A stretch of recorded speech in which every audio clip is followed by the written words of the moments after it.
How vast is your Maltese lexicon?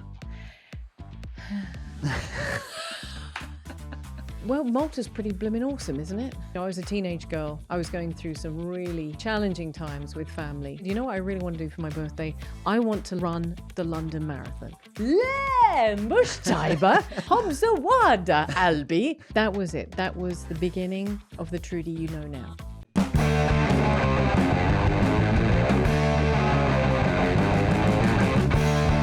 Nil-telefon najdu kelma l-buzz Min Wahda neħilbu tnejn Ma nifmux dwar x'qed irednu Nistaqsu kif u x'fatta u fejn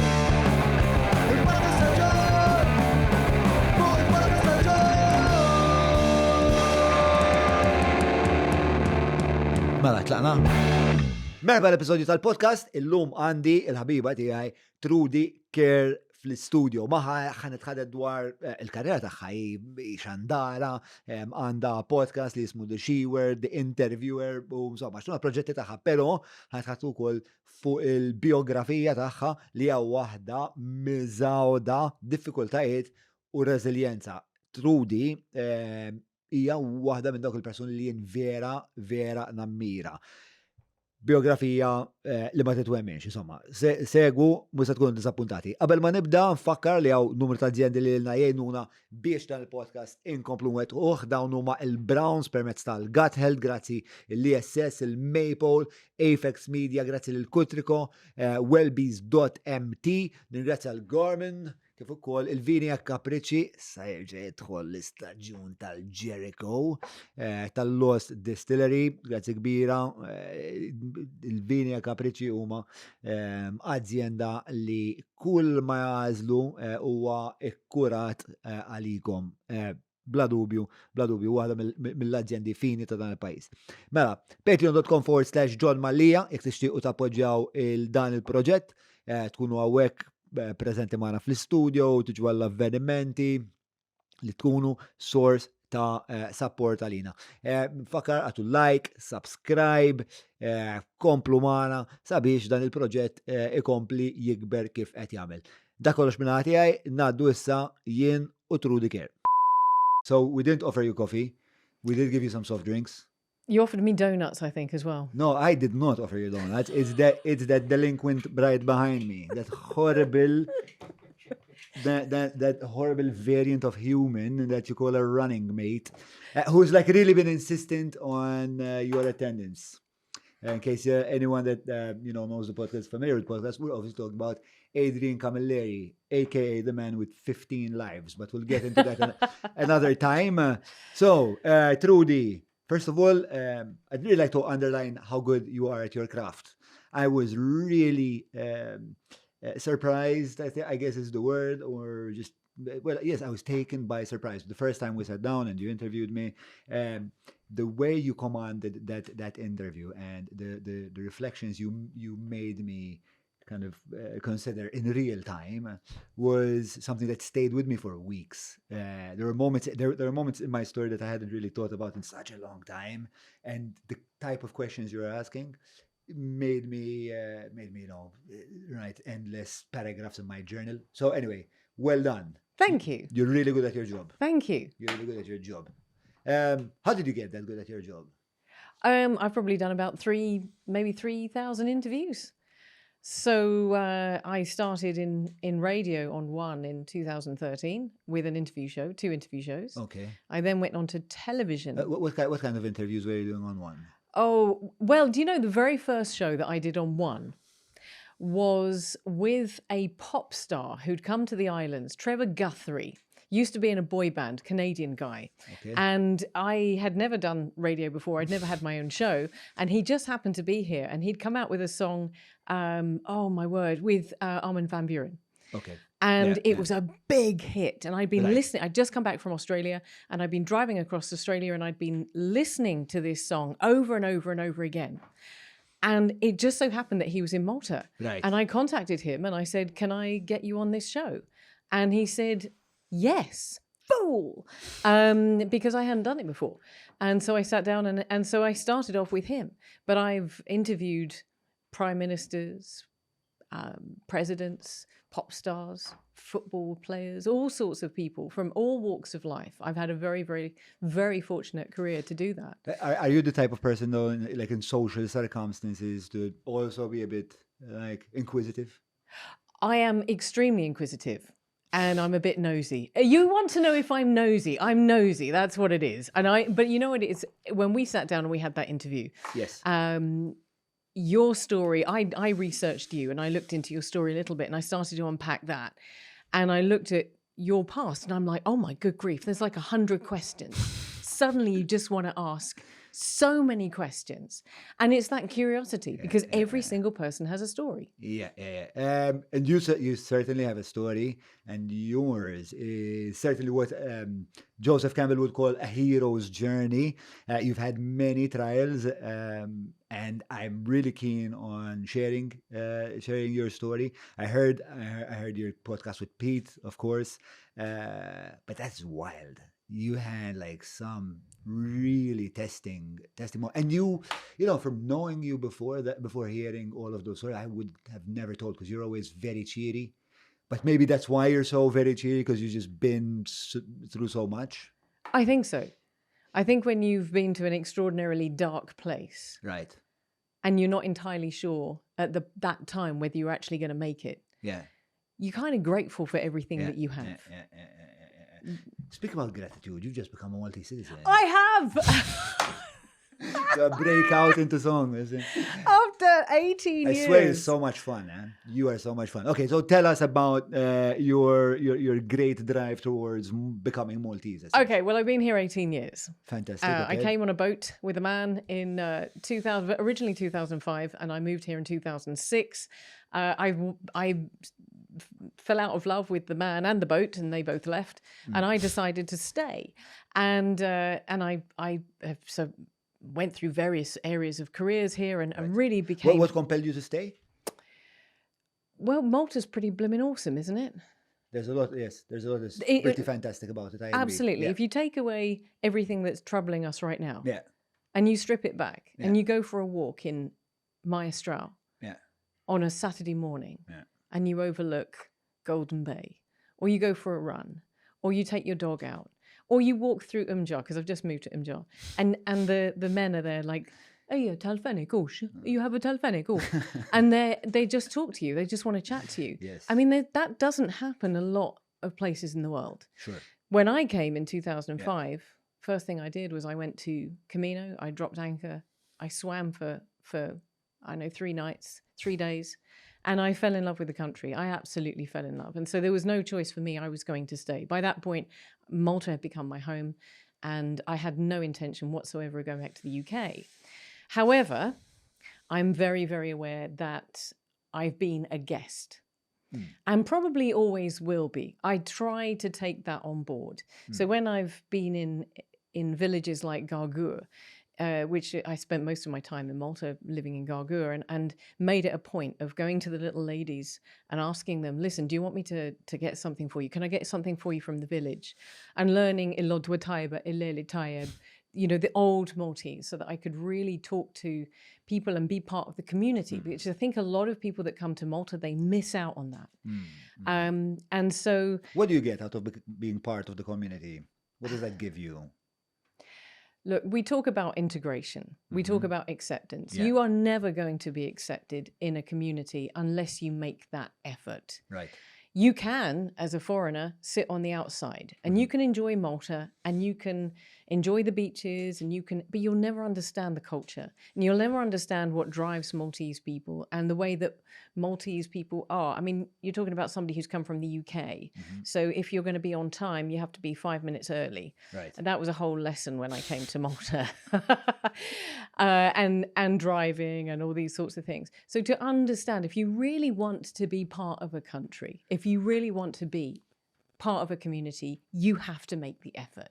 You have to learn the language.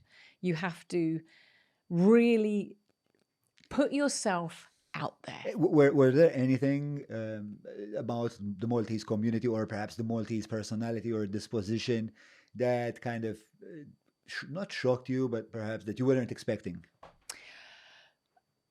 Oh, It's maybe like really different from London, which is, I think, where you were raised, right? Yes. Okay. So much. So, first of all, Maltese humour is very different. English people, British people have a sub-language. Correct. Yeah. So I might say to you, I'm not sure about that. And what that actually means is I am utterly... Fuck no. Absolutely. And you would understand that if you understand British people. So I might say to you as an English person to a Maltese, I'm not sure about that. And a Maltese person would say, oh, okay. Whereas you're like, no, actually what I meant to say is that's most abhorrent and I can't accept it. And so there was a lot of that. Yeah. There was a lot We of don't trying- do subtle. We don't do subtle. Absolutely not. My mother came out to see me when I first moved to Malta. I was living in the 3 cities and we went to Cospicua. She wanted to go to the bread shop, to the baker's and get a loaf of bread. She came back white as a sheet. And I was like, Mum, what happened? And she said, they're having a row in the square. There's a fight broke out. So I went into the square and I said, no, Mum, that's just Maltese men having a conversation on a Sunday morning, you know. About Juventus or some Probably. shit that means absolutely nothing to them. Absolutely. That's great. That's great. Okay, and how, so you were here. You've been here for 18 years. Yeah. And we're gonna do a full circle. We're gonna get all the way back here, but I'm interested about the citizenship process. When did you decide? Okay, I'm gonna make this my home. 18 years ago. 18 years ago was the decision taken. Yeah. And did you start the citizenship process? No. Back. Immediately? No. Maybe. Let me see where we're at now. Probably about 12 years ago, I started investigating into citizenship. I knew that I wasn't going to go back to the UK, and I looked in. Well, I have to say, look, John, I've actually tried to leave Malta 4 times, and every time I try to leave Malta, something keeps me here, and I'm like, are you serious? I'm obviously meant to be here on the island. And I started looking into citizenship, and citizenship back then was 6+1. So that's 6 years you had to be in Malta for an EU citizen. Right. And then 1 year, for the final year, you had to be here for the majority of the time. You actually had to have some particular ticks on the list. Okay. And so I sort of waited a little bit longer. I got to about 8 or 9 years and I started the process very kind of lapsely and not passionately. And I was kind of relaxed about it. And then, of course, Brexit hit. And I went back to file my final papers and I was told, sorry, no, go away, bye. Ciao, come back in 18 years. So after you've been here 18 years. And that was sort of the guideline. So I started the process for citizenship about 2 years ago. Okay. It's a long process. All right. And so what's the difference between like being a citizen and being a resident? I know like there's the voting part of that's different. What other things do you get once you're a citizen? This was really interesting because when Love in Malta announced that I was, had got my citizenship, I had a lot of kickbacks and people were saying, well, why? And also, why did you need to? You obviously have rights. You're British. Actually, when you leave a country, you give up the rights in the country that you came from if you don't live there. So I'm not a resident in the UK. Right. So I don't have rights in the UK. I can't vote. Okay. So you didn't have voting rights in both countries. I had no voting rights in both countries. In neither country could I get a mortgage. I could get a mortgage in Malta, but it was a 30% deposit. Right. So you tell me how I'm going to save a 30% deposit whilst paying rent. Correct. No overdraft. No credit card. Wow. Okay. No, no emergency funds. If I went back to the UK, I wouldn't be necessarily able to rent somewhere because I have no credit rating or references in the UK. I wouldn't be able to get a bank account in the UK because I have no credit rating because I haven't lived there. So what were you doing this whole time? Like you were forced to rent essentially. Absolutely. The whole time. Yeah, and now you live in credit, and that's it. And you live in credit. You live in credit. You live with an account that is perpetually in credit. And you have to work very hard. And also I'm very mindful of the fact that as a Maltese, I have more rights. Right. There are some things that have happened over the last number of years that potentially, I believe, may not have happened if I was Maltese, if I had Maltese citizenship.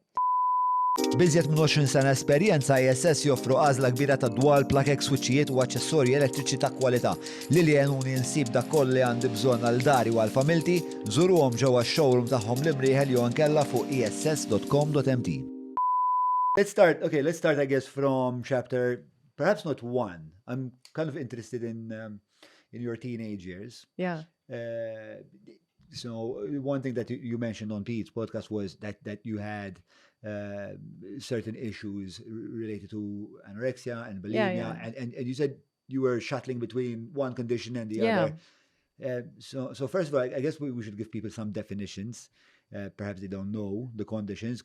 Would you like to kind of outline the difference between anorexia, bulimia, what they are? For sure, anorexia is a condition. It's a disease where it's body dysmorphia as well, but where you control what you eat, you control your diet, and you control what goes into your body. And it's very often that the two are mixed, that they are combined. Because bulimia is where you either throw up or you use laxatives so that whatever you put into your body is very quickly expelled. Now, it's an eating disorder, and there are various eating disorders. And I was a teenage girl. I was going through some really challenging times with family. When you say teenage, what age are we talking about? I would have been 13. So 13 and the whole package with that. So then at one point when I was about 16, I went for about 9 months on a 300 calorie a day diet, and I got down to, I don't know what that is in kilos, but it's 6.5 stone. It is. Okay. Is 6.5 stone in kilos, please.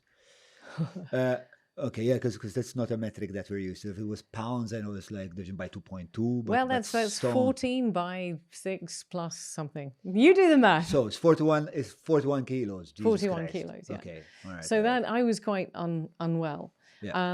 And then I swung between that and then that went on for about 8 years. And it's one of those conditions that almost 8 years? Yeah. Jesus Yeah. Christ. And it almost always stays with you. You recover, but it's you can be fully recovered from eating disorders, but you'll still have your weak points. Right. And at that point, sort of for 18, 19, I went off to live in the US for a short period of time. And that gave me the freedom that I needed to kind of stand on my own 2 feet and start recovering. But until I really became healthy, I was well into my 20s. Just a small digression. My sister also had issues with bulimia. She's discussed this publicly, which is why I'm comfortable sharing it. And what changed it for her was she had taken up work, I think, in Tunisia with Corinthia at some point, or one of those companies anyway. And my sister, who is a square, she's never smoked a cigarette, like so seldomly got drunk, never even so much been in room with drugs and stuff like that. But she got hammered for like 3 days straight, just drinking whiskey for 3 days straight. And after those 3 days, she relinquished the thought of ever being bulimic again. That's how she got over it, like alcohol therapy. She never went back to alcohol or anything like that. Like the few times that I see my sister drink, I get really concerned because like one shot is a lot. By the second shot, I'm picking her up and we're discussing our childhood and maybe now we're both weeping and but it's that. What reminded me of that was that you said you went away, and that's how you kind of like started standing on your own 2 feet. Yeah. But before we get to you kind of making your way out, what drew you in? Into eating disorders? Yeah. We have generational trauma in our family. And that just basically passes from one to the other, to the other, to the other. And by 11 years old, I was self-harming and cutting on my arms. You can still see the marks. Let's see. Yeah. Wow. And how long have those marks been with you? Since I was about 11, 12. So the generational, I'm the middle child of obviously family of 3. 3 children, 2 brothers, and just a lot of stuff was difficult for me to process, and a lot of stuff that was going on in our family I have peace with my parents, and now, but there was a lot of stuff that was But directed at the time, towards it me. was Very difficult. very Very, difficult. very, very How difficult. many siblings do you have? 2 brothers, one older, one younger. And you were being raised in which part of London? So by this point, we had moved out of London by my teens to what I like to call the country, but most people call Essex, for reasons that I'm not going to go. Oh, good. And it was a beautiful part of the world to grow up in. It really, really was. We were out on the coast, by the beaches, in the countryside. And I think that was one of my saving graces, is that I could go out on a bike after school and just be out in the country. But those traumas, those childhood traumas, the relationships I had with my parents and with my brothers and so on, really, really put me in a place where I was ill-equipped to deal with life's challenges. Wow. Okay. While you're going through this, did you have any support structure at all? Well, when you're diagnosed with eating disorders, you do, even back then, we were talking about, good grief, let me do the math, something like late 80s. So there was counselling that was offered, but late 80s counselling maybe not be where it is today. Right. And I do remember going with my mum to counselling, and my mum said, "I'm so glad I'm here because I really need to know how to deal with this situation." And the counsellor said, she's the one that's getting the counselling. You're here to keep her company, and that sort of thing. So it was a very challenging childhood. I was a tomboy. I really had a lot of challenging issues as a child. Yeah. And they came into being through, they were physically evident through self-harm and eating disorders. Yeah, which is also a form of self-harm. Absolutely. I would say. Well, eating disorders is all about control. When so much is out of control around you, it's the same as self-harm. A lot of people would say self-harm is about you hurting yourself. It's actually not. It's you expressing, being able to show to yourself what you're going through, the pain that you're going through. And eating disorders is about being able to control something. Yeah. Stuff is happening to you that you don't have control over. Yeah. You can't deal with. You're not mature enough. You're a teenager. Or a child. You're going through stuff that really children shouldn't have to deal with. And the only thing that you can control is what goes into your body and what stays in your body. And that becomes a very powerful tool. Yeah. And it's your comfort to control what's happening to you. Yeah. I think my sister expressed it also kind of like similarly, that it's about like it's not so much like the body, there's more this dysphoria.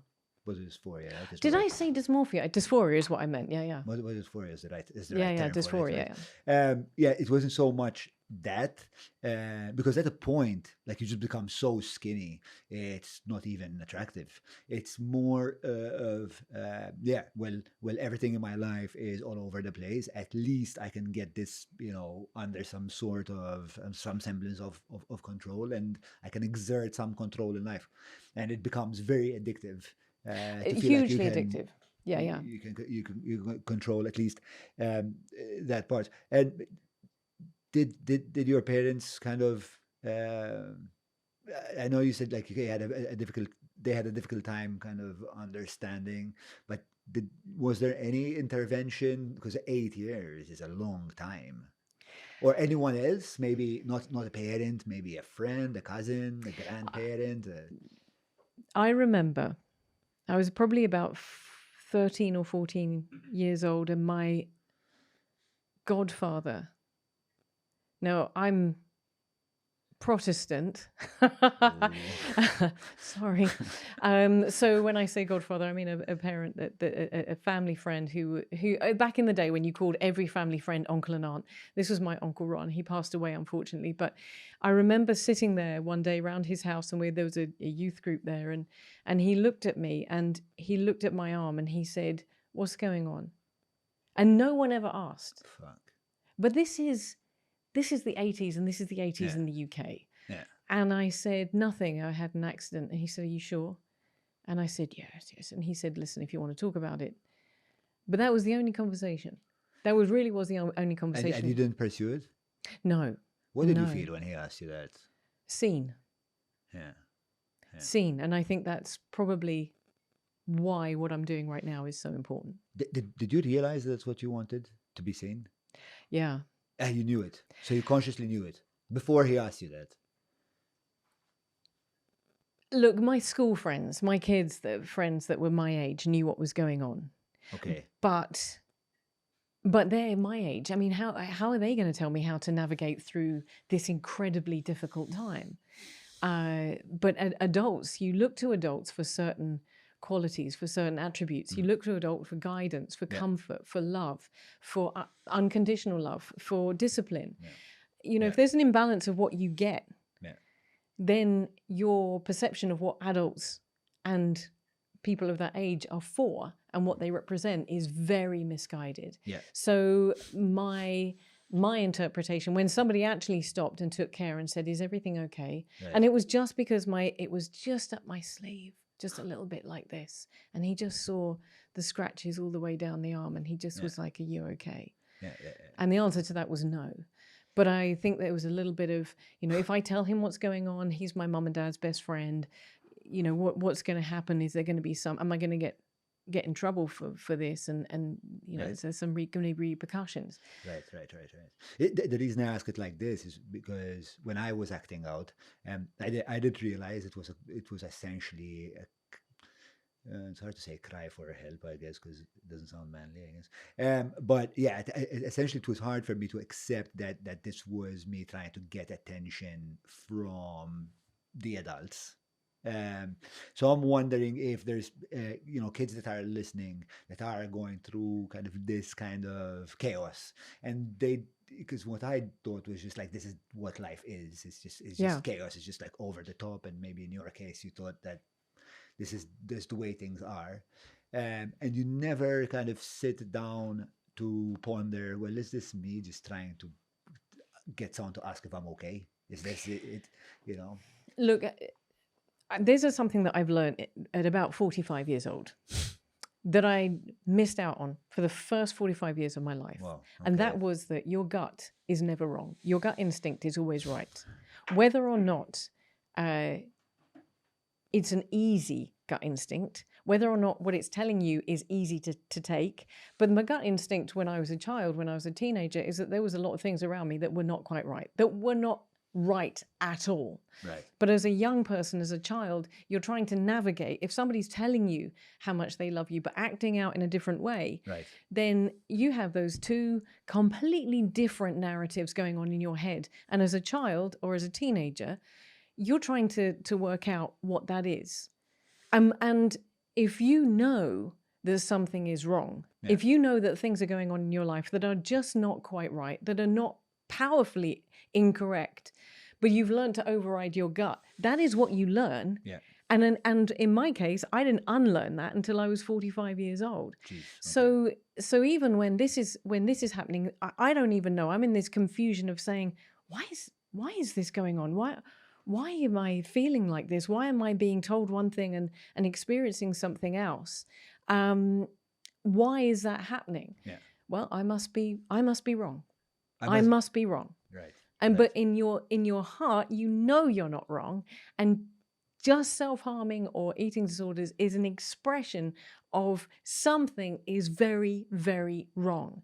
And until you can get to the bottom of what that very wrong thing, it could be an external force, a family force, it could be a social situation, whatever it is, until you get to the bottom of that, you cannot rectify that situation. And unfortunately for me, that was a learning that I continued until in every aspect of my life, business, relationships, decisions, financial decisions, all the way through until 45 when I went, oh yeah. Okay, so it took you to 45 years of age to get to the core problem. We're gonna get there. Yeah, we're gonna get there today. This is it's very thrilling for me, that journey into the deeper parts of our psyche and the traumas that kind of shape our personalities, and many times, the outcome of that trauma is with that compensation that goes on because of the pain, it kind of creates very interesting parts in people's personalities as well, and it makes it just creates unintended consequences maybe, but definitely the traumas have a big part in shaping who we are and how we receive the world. So anyway, we'll get to like your discovery at 45, but in the meantime, while all of this is going on, were you already interested like in actually, did you have a career focus at this time? Did you see yourself being a professional in any way, or? As a child, I wanted to be an actress. Okay. And then I got interested in horses, which also had a huge part of my life. But I got interested in horses, and so I decided I want to be a vet. And then my craft design technology teacher, when I was 13 years old, said to my parents at parents' evening, "What does Trudy want to do for a career?" His name was Mr. Leggett. He was quite short, but very good looking. And my parents said, "Oh, Trudy wants to be a vet." And he said, "She should really be a designer. She's very, very creative." Wow. And my parents came home and they said to me, what they actually said was, "Mr. Leggett thinks that you should be a designer." What I heard was, "Mr. Leggett loves you and wants to spend more time with you." So I chose, 5 art subjects. I chose 5 art subjects so I could spend more time with Mr. Leggett. Thank you for being so transparent. Absolutely. Love it. I happened to see him when I was about 40 years old. He is not anything to look at. I'll just say I bumped into him in the local town back in the UK, and he's but ugly. He might be going through the internet and going, "Oh, look, Trudy, I used to think, what the fuck?" Oh, man. Oh, my God. All So right, that was great. my career choice. Fantastic. So you pursued that life path, but you must have been actually good at design. Because I'm a better creative director than I am a graphic designer. Don't get me going down that road because I'm really into fonts and typography and so on. Wow, and I could okay. sit there, I was looking at your sign saying, "Oh," that pains me. I analyze everything. I'm looking at your T-shirt, looking at the font, trying to work out which font it is. What do you think of the new studio now that it's part of the conversation? Can I just say, it's Be quite kind or edit it out, please. Thank you. It's very nice. It's very feminine. It's got a feminine soft light to it. These white edges and so on. I'm trying to get in touch touches. with my Absolutely. with my softer side. I am trying to consciously embrace this gentler side of me and the softer side of me. Last time, someone was meant to buy me a bunch of protein shaking things, and she said, "Listen, they have in black, in blue, and in pink." And I wanted 10 of them because I keep losing them. And I'm like, "Yeah, I want 5 black and 5 blue, no fucking pink." I said it like this out loud, and I was like, if you're saying these things, something's deeply wrong with you. I said, "I want 10 pink ones." Did you take home 10 pink ones? Eventually, they only had 5, but I had 5 pink protein shakers. Yes. How lovely. Yeah, and That is you. That is the mark of a man in touch with his feminine side. I'm really trying. Absolutely. I'm also now. It's all about the color of your protein shake. This is getting deeper than I thought it would. So we were on your life path. Yes, the graphic studio, designer very very says it's feminine. good. Graphic designer says it's good, but Yes. you did kind of wince at the thought of the font of my No, signature. no. I didn't wince. Because it's with purple and. No, there's just a tiny bit of... No, let's not go down there. Let's You're not go leading down me there. down a rabbit hole. Okay. Zur Vinja Capricci by Abram ġewwa Għawdex għall-lifjen ġobnijiet laħmijiet imbejjed kif ukoll wieħed mill-whiskies favoriti tiegħi il-Jericho tal-Lost Distillery. Idħol www.vinjacapricci.com. So you decide you're gonna become a designer in the creative world. Yes. Would the next milestone be you starting out in the world of work? Milestone in my life? Well, the next kind of like, let's say we're writing the book. Oh no, you've missed out a lot. Okay. So, no, because I went to New York when I was 18. I thought you went there on work, though, no? I went there. I didn't finish studying until I was 23. Right. So I went there for a semester out. Right. To work in New York, and I was 18 at the time. Back in the day when there were no phones, no mobile phones, no internet, no nothing. So I got there and I said to the people at where I was working, I said, "Hey, listen, can I call my mum and dad to let them know I'm here safely?" And they said, "No, you have to write them a letter." So my mum and dad didn't know that I'd arrived safely in New York until 5 days later. Right. But that gave me massive freedom. And that was really a pinnacle in my life that changed the downward spiral that I had kind of started on. And that gave me the break. Okay. I'd actually gone out there to visit someone, a guy I had met in the February from Boston. And I went out there, I managed to get myself a job, and I got a job for my best friend. And I said, we're going to go out and we're going to go and live in New York. And she said, I'm up for it. So I got there and I wrote the boyfriend a letter. Okay. And I said, hey, Mark, I'm here. I'm in New York. And he wrote back and he said, I'm really glad you're here. I haven't told you about my girlfriend. So that was a really interesting period of time. What were you doing in New York? What was the job? I was actually teaching. I was teaching. Well, I'm going to say I was teaching water skiing, but I can't. I've never water skied in my life. So I was doing working in a very, very exclusive, if you like, kids camp. That sort of thing, but it was like the real high end, and it was, and then I came down to New York City and did some work down there as well. So that was a really good period of time.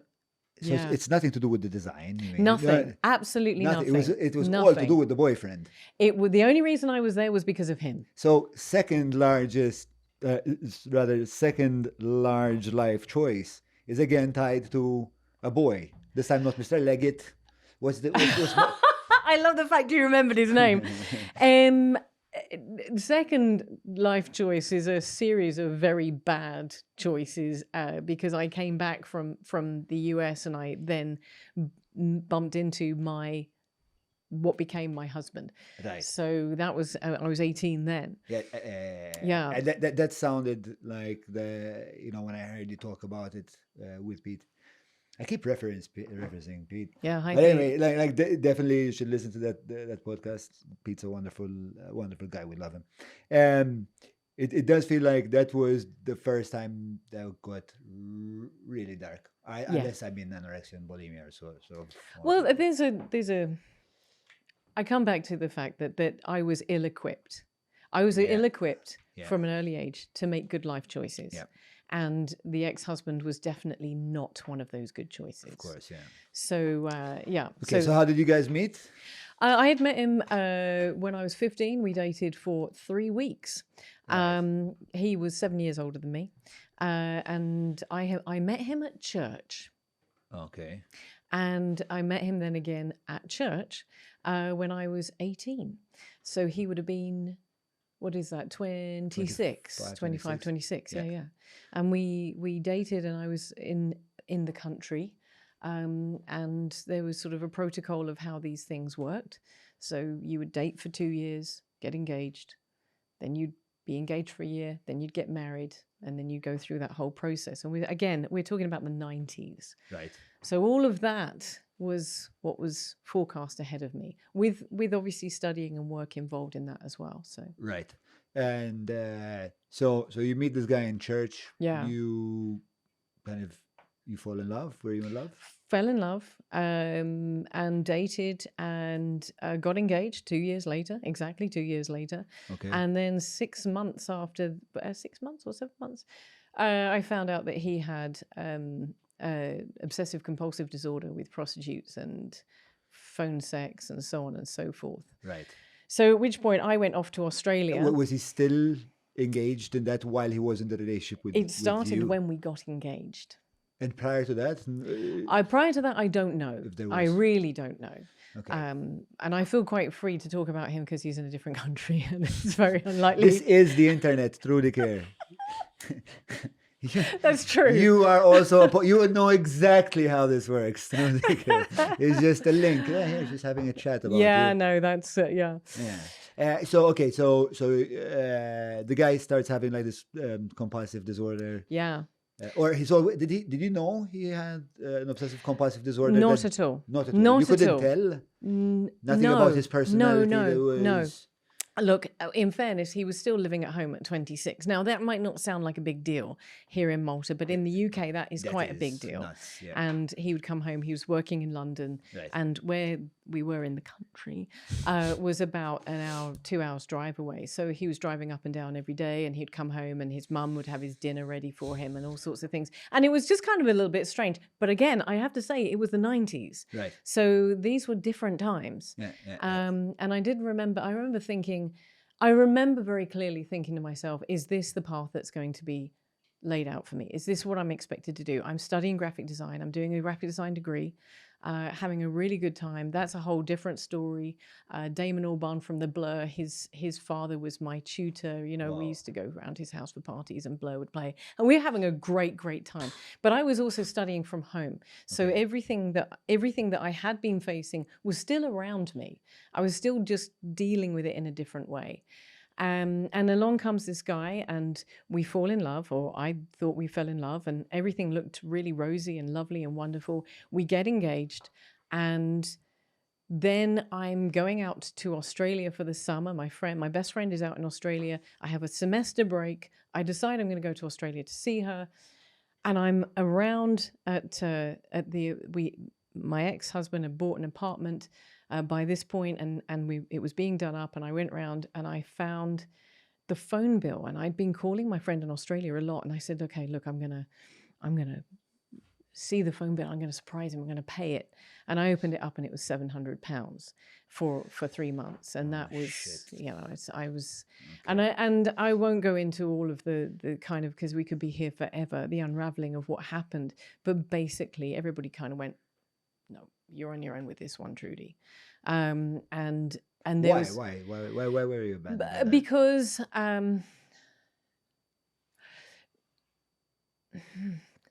there could be a lot of reasons why I'm going to say this, because it was easy to blame me, because it was easy to blame me. He was from a really good churchy family. Nobody wanted to face this. No one wanted to deal with this. I remember when I found out, and it wasn't just phone sex, it was hookers and all sorts of things. And it's just not, it sounds like I'm making a big deal of something that today may be more acceptable. But when you're 18 years old, and again, I'm just by now 21 years old, and I'm just going to point out again, this was the 90s. Yeah. It was something I hadn't faced before. It was something I wasn't familiar with. Yeah. It was an obsessive compulsive disorder that he had. Right. And eventually he got diagnosed with this, but that's many years to come. Okay. And in the meantime, because you're obviously pretty new to relationships. Yeah. Were you wondering, like, maybe I should accept this? Well, ultimately what I did was I took all of that weight on me. There was a bit more self-harm. There was a bit more. So you stayed on in the relationship, thinking that we're going to work through this. The advice that I was getting at the time was, look, all men go through this. All of them, the men. This is a man thing. Mm. You know, he's sorry. He's going to get over it, and you shouldn't let it affect your relationship. Now, unfortunately, that's a narrative that a lot of women and men, but women are told and they accept. Yeah, and the problem is you accept that. What else do you telling you that though? His parents, his family, friends. So they knew about it. They knew about it. Right. I was not allowed to tell my parents about it. I was told not to, because it's something that should be kept within the family. They obviously knew something was wrong. Right. But hey, listen, if we tell her not to tell anyone, to keep it to herself, and we'll just tell her that, this is what guys do. He's made a mistake. And I'm thinking to myself, this was going on for 9 months. This is not a one-off mistake. Right. And also, just to put that in context, there are quite a lot of parallels between when I came to Malta. I could understand the sort of church community because it's not far from where I grew up, in a very, very, very strict Protestant family background, and so I could understand that when I came to Malta, a lot of it made sense. And there was just let's not talk about it. Let's just brush it under the carpet. Let's push it away, and everything will be fine. So, Did you have a good relationship with his family? No. No, at no point. Look, if you behave the way people want you to behave, So you're putting on a show for them. essentially. absolutely, definitely. So like just this dimension you wanted to show them was having a good relationship with them, but you not really. To put that in context, John, I'm still going through a whole bunch of trauma by myself. There's still a lot going on in my own sounds life. Like a lot. Yeah, there's a lot. Really sounds like There was a lot. Right, it sounds like a lot. Okay, so you decided you're going to stay on the relationship. Yeah. You're getting pressure from the parents saying, "Hey, listen, this shit happens. He's a man. He'll see his way through this. If you support him, like, were they expecting your support? Yeah. They're expecting your support Yeah. in the form of just hanging around, Staying, not talking about it, not putting any pressure on him to deal with it. He'll deal with it in his own way. And it was all about him dealing with it, not me dealing with it. I just had to, move on and accept everything, Right. which was fine, except that it then reared its ugly head again later on. Right. So then we went on. I graduated. From university, I went to London. I applied for a fantastic job in London. I moved to London, and then he came. And then the year after, we got married, and then he moved to London as well. So we went ahead with everything. We went ahead because that's how it was. Were you terrified as you're going along and saying all of these yeses? Okay, I'm gonna get married. Okay, we're gonna move in together. I knew walking down the aisle Fuck. Yeah, that's scary. that if this was going to work, Scary.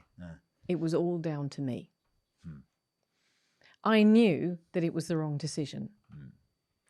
And my gut was screaming. I remember going to the phone box that morning that we were going to get married, and I remember calling him. And here's the interesting thing.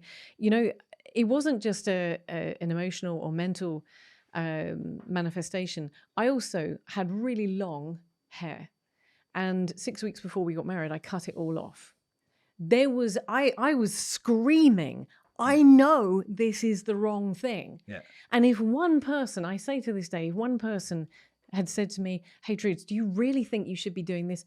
I think this is a bad decision." That would have given me the out Right. to say, okay, Mary says it's a bad decision. Maybe I should be thinking about that. But nobody did, because it was what was accepted. It was what was expected. And it was the storyline that was so apparent in that culture.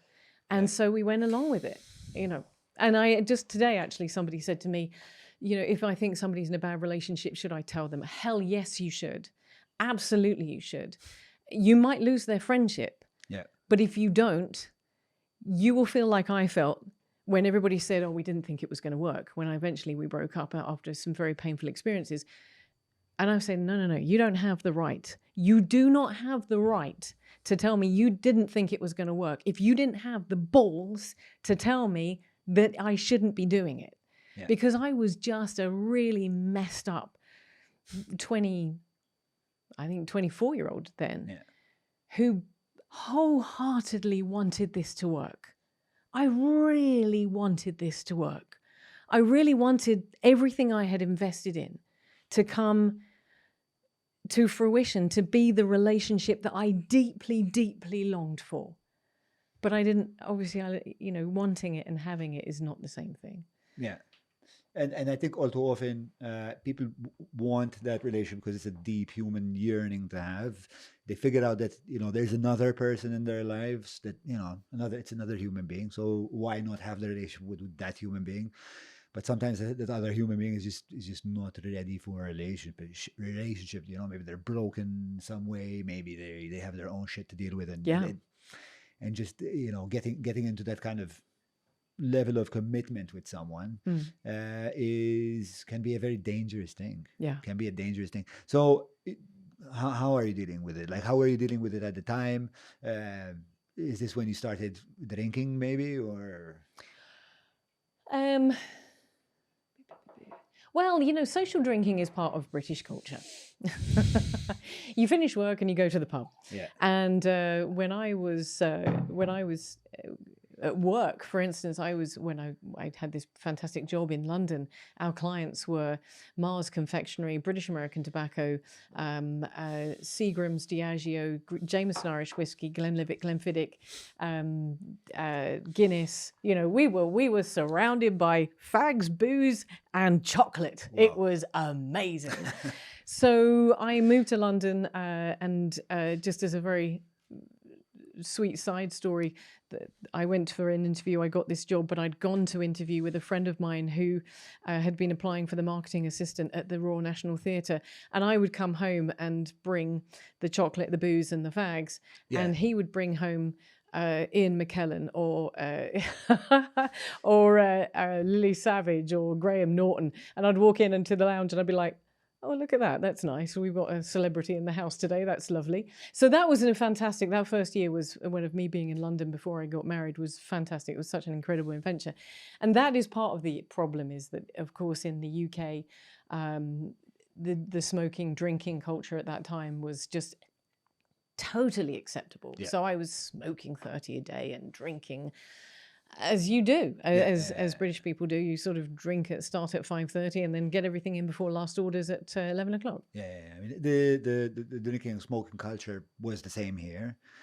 Perhaps not so much like the pub culture, but we had the casino culture, which was very similar. The smoking, I mean, I remember my mom going through a pack a day, or sometimes two, maybe my dad as well, my grandma as well. It was just like you get into the Malia kitchen, and it's just like one big cloud of smoke, and it was just like totally acceptable. No one was concerned like maybe this isn't great for the kids, maybe this isn't just great in general, but. Kudos to both my mom and her mom. Her mom quit smoking when she was like 73. Like, she used to smoke two packs a day. At about 73, she decided, you know what, I think this isn't good for me. And, she got persuaded of like the health consequences. So at 73, she stopped smoking, which was it's like, how do you do that? How do you break a habit that you've had since you were like 18, and my mom also decided that she's going to quit smoking when she was I think right before she retired.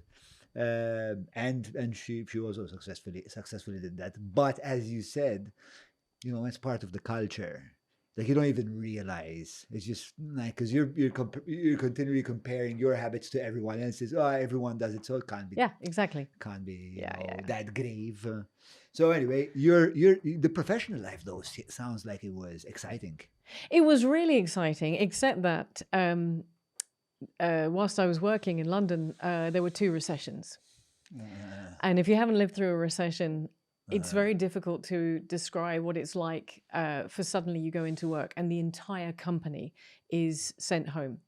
Yeah. And you're told, that's it, that's the end of the company. And you get home and you think, okay, I'll apply for another job. And then you realize that there are no jobs on the market. Yeah. First was the dot bomb. Because I was part of one of the big agencies that designed the very first websites. I know, showing my age, but a life before the interweb. And the 2001, there was a dot bomb where everybody realized that you can't charge £48,000 for a 10-page website and keep doing that, because along comes Bob, who learns how to code, and maybe it doesn't look as pretty, but it's like 20 quid. So that was, I was having an incredible career. I worked for Telstar Records. I worked for a company who the founding father had managed Queen. for the first 8 albums. Yeah. And Brian May used to walk through the office. That was really cool. And then my largest client I was the creative director, and that was Anne Summers. So that was also quite interesting. But yeah, a really interesting. For people that don't know, Anne Summers. Yeah, that's a sex shop chain. So that was Sunday afternoons, moving vibrators around on the screen, and that is. When you were saying you were working for all of these companies, Yeah. what are you? What's your So role? I started off as a junior designer Okay, in London on £9,000 a year. right. Okay. And then I worked up to creative director on, I don't know, £85,000 a year. So over I think over a 7-year period. So that it's a career path. Back then it was much more clear. Yeah. Macs were just on the market. It was Photoshop, Quark Express, Illustrator, these sorts of things. And as a creative director, what kind of stuff were you you tell responsible people for? to do. Yeah, you just tell people what to do. It's great. You there, do a nice font for me. Not nice enough. That Try doesn't say again. John. No one can read it. Can you but no. stop with this passive aggression against my signature? What can I say? please? No, you nurture talent, and you meet with clients, and Right. you ask clients what they want. There's a lot of talking to clients, Yeah. really understanding their needs, and so on and so forth. Brilliant career I had, and I really enjoyed it. Yeah. So- Speaking of creatives, have you read Steve Jobs' book? I haven't yet. Wow. Really? Wow. Yeah. I'm in the last kind of, I think the last 10 pages is like a 550-page book or something like that. And I'm just reading it like one page at a time at night because I don't want it to fucking end. And it's, and the guy, plot twist, or whatever you call it, like alert, because I'm about to tell you something that perhaps you don't know, but he dies of cancer, No. Yes, it's true. Sorry. Was it in the Sorry. news? What? Steve Jobs? Are you really not aware that he dies of cancer? No, he died of cancer. Yes, he had pancreatic cancer. Am I getting? Yes, I know. I'm getting. Okay, all right. So anyway, quick digression. He's like totally unconscious. I think maybe in the ICU or something like that, and he's not. He's barely responding. But this guy was so obsessed with design, that they put an oxygen mask on his face. He starts feeling about, pulls it off, tells him this is a shit design.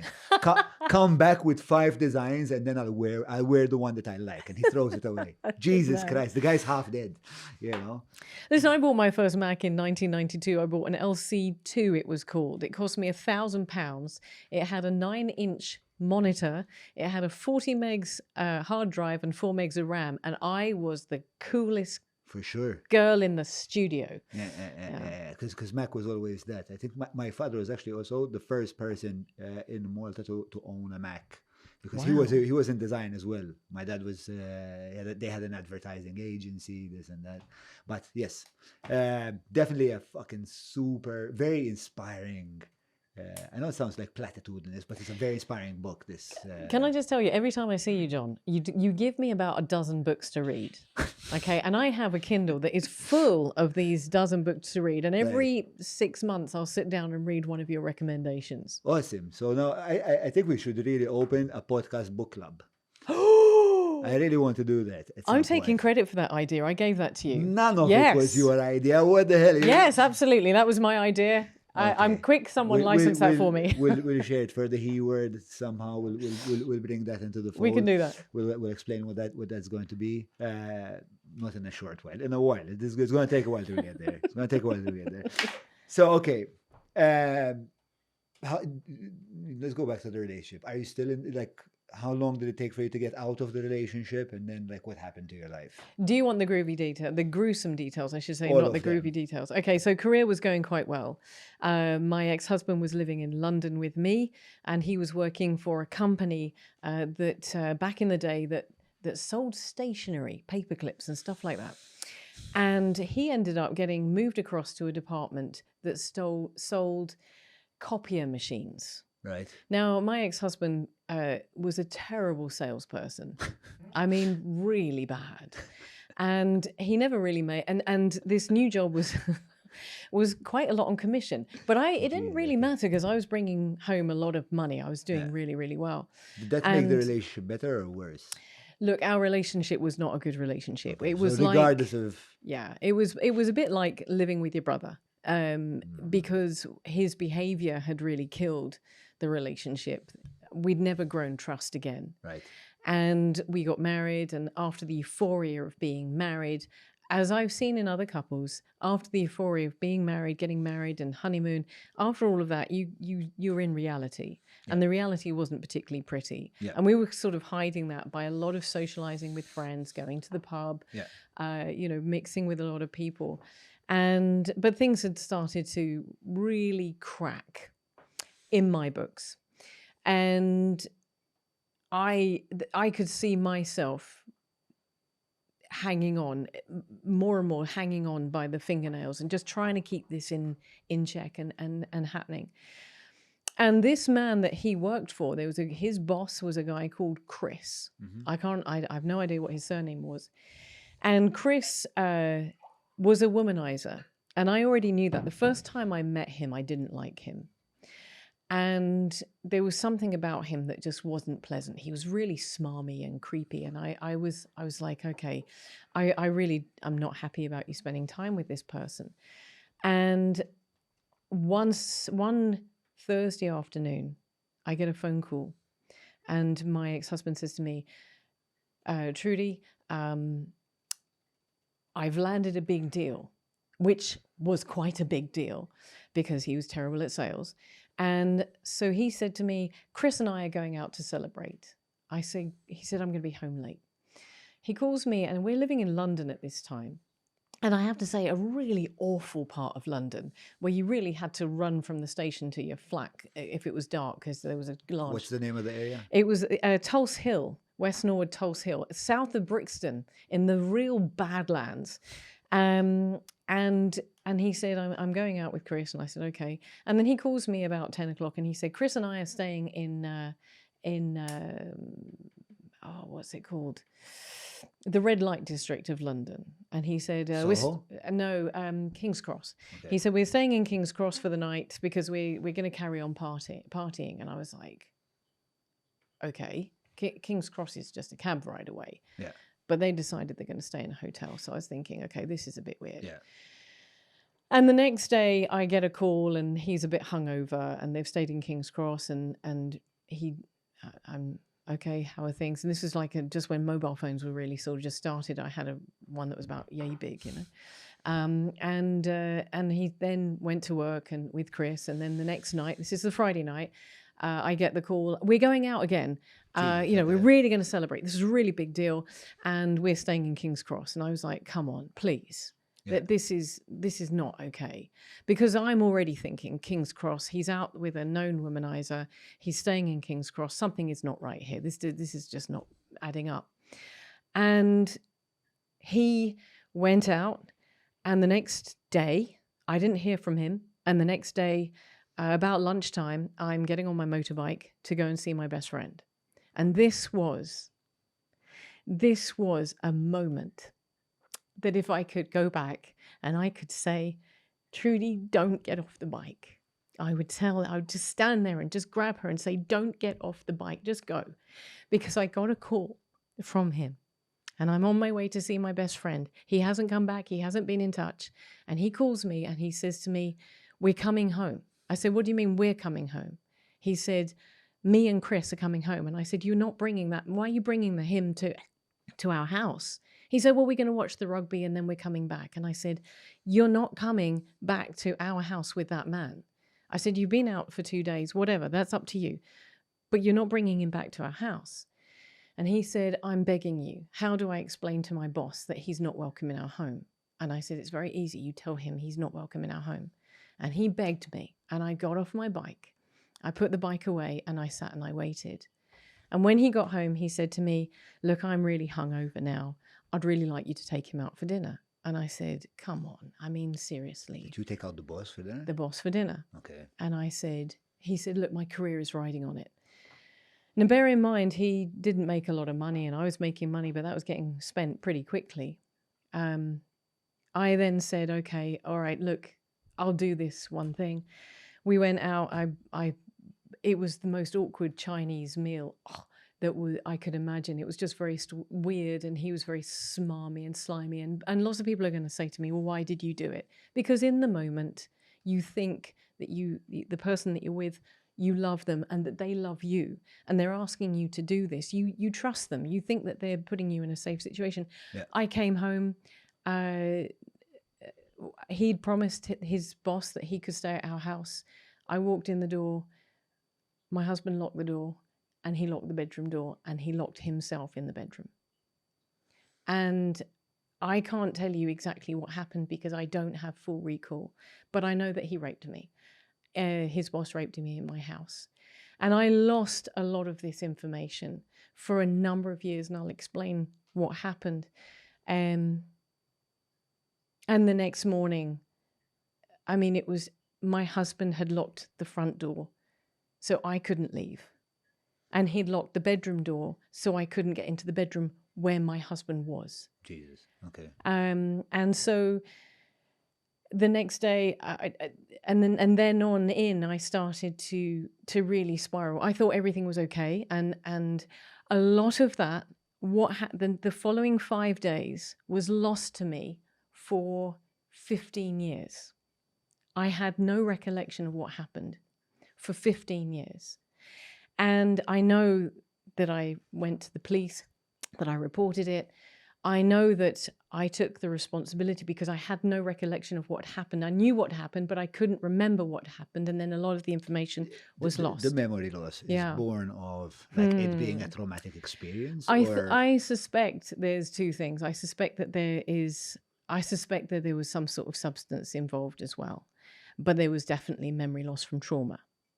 But I do believe that there was also some substance that was involved. I'll never know, because in that period, I couldn't believe that had happened, and I took responsibility for it. My ex and I ended up parting and going, well, okay, I'm jumping the gun there. But as I mentioned, I'll come to in a moment that I know now that I went and reported the assault. I know now that his boss contacted me, wanted to meet the next day. I met with him in a pub in Chorleywood, and it got so out of hand that the pub landlord called the police by this point, because this guy was getting violent, and took me aside. And all of this, but all of this was lost for 15 years. And I took responsibility, and it just all fell apart very, very quickly. I then, still believing that we could fix things, I took an apartment for him. I could afford to take an apartment for my ex-husband. I paid for an apartment for him. I was still in my apartment, and I was trying to mediate, work through, resolve, fix. Yeah.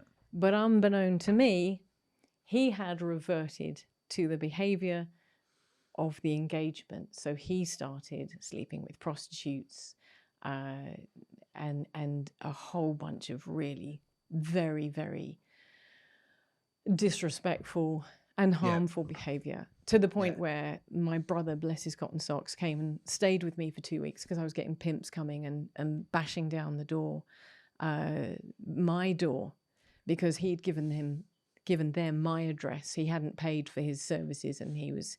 Jesus, okay. Yeah. Older brother? Younger brother. Yeah. Were you close to your siblings? To my younger brother, yes. Yeah. And he really looked out for me in this period of time. So he cared enough to come and... Yeah, he did, yeah. So and of course, that's all well and good now. You know, I was talking to you with a, very clear, calm, but that I was on a roller coaster in a downward direction. Yeah. That must be crazy, Like you're taking a chance on this guy, you're getting him in the apartment, pimps are knocking at your door, requesting money from you. Not knocking on my door. Okay, I imagine. Baseball bats. Yeah. And I would come home regularly to find things had been stolen from my apartment, and motorbikes were stolen, and a whole bunch of things going on.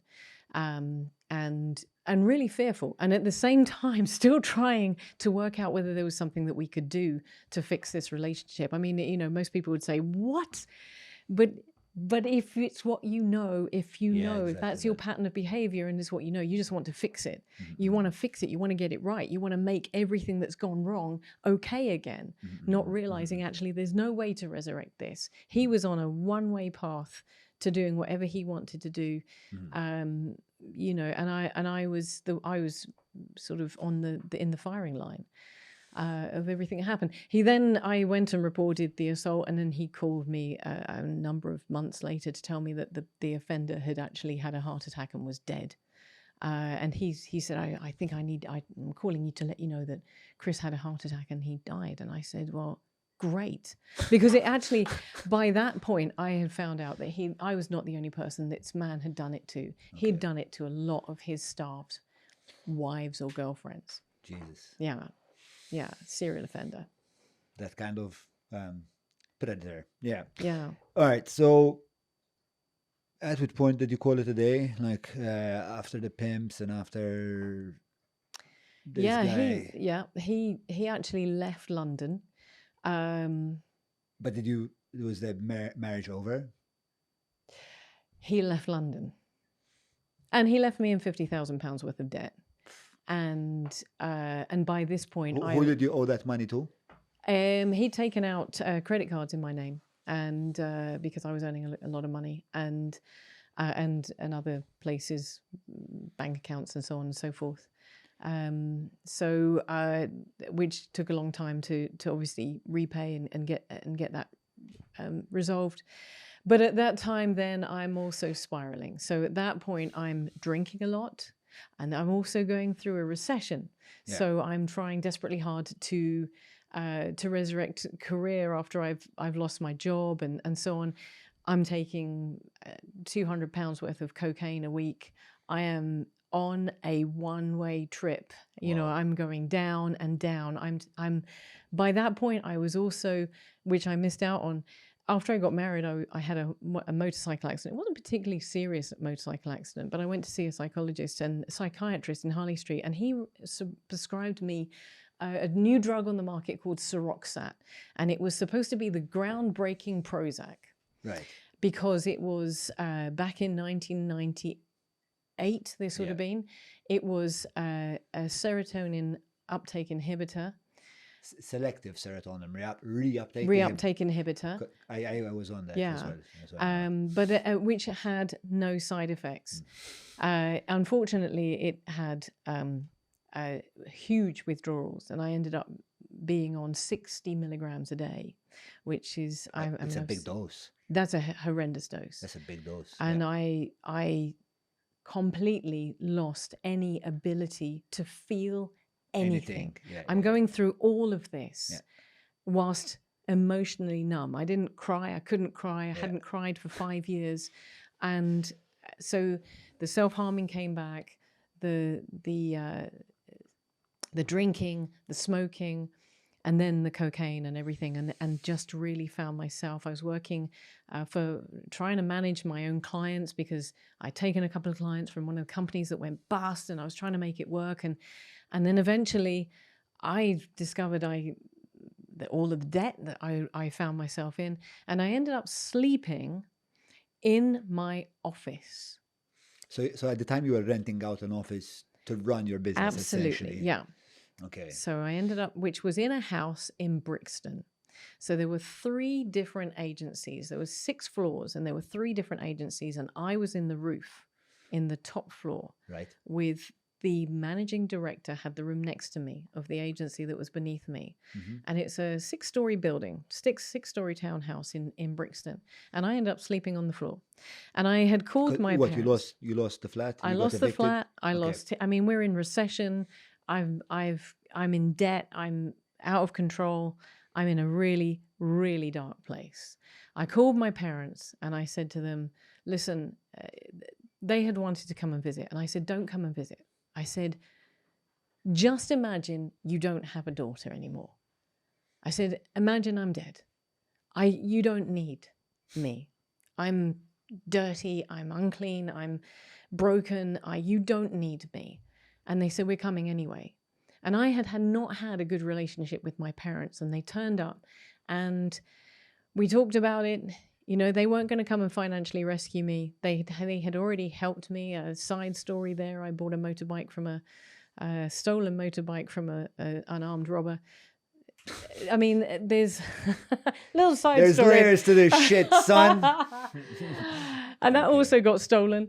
But the stolen motorbike got stolen by someone. Yeah. So, and all of this was all happening at the same time. But what they did say to me is, we can't get you out of this, but when you're ready, come home. Right.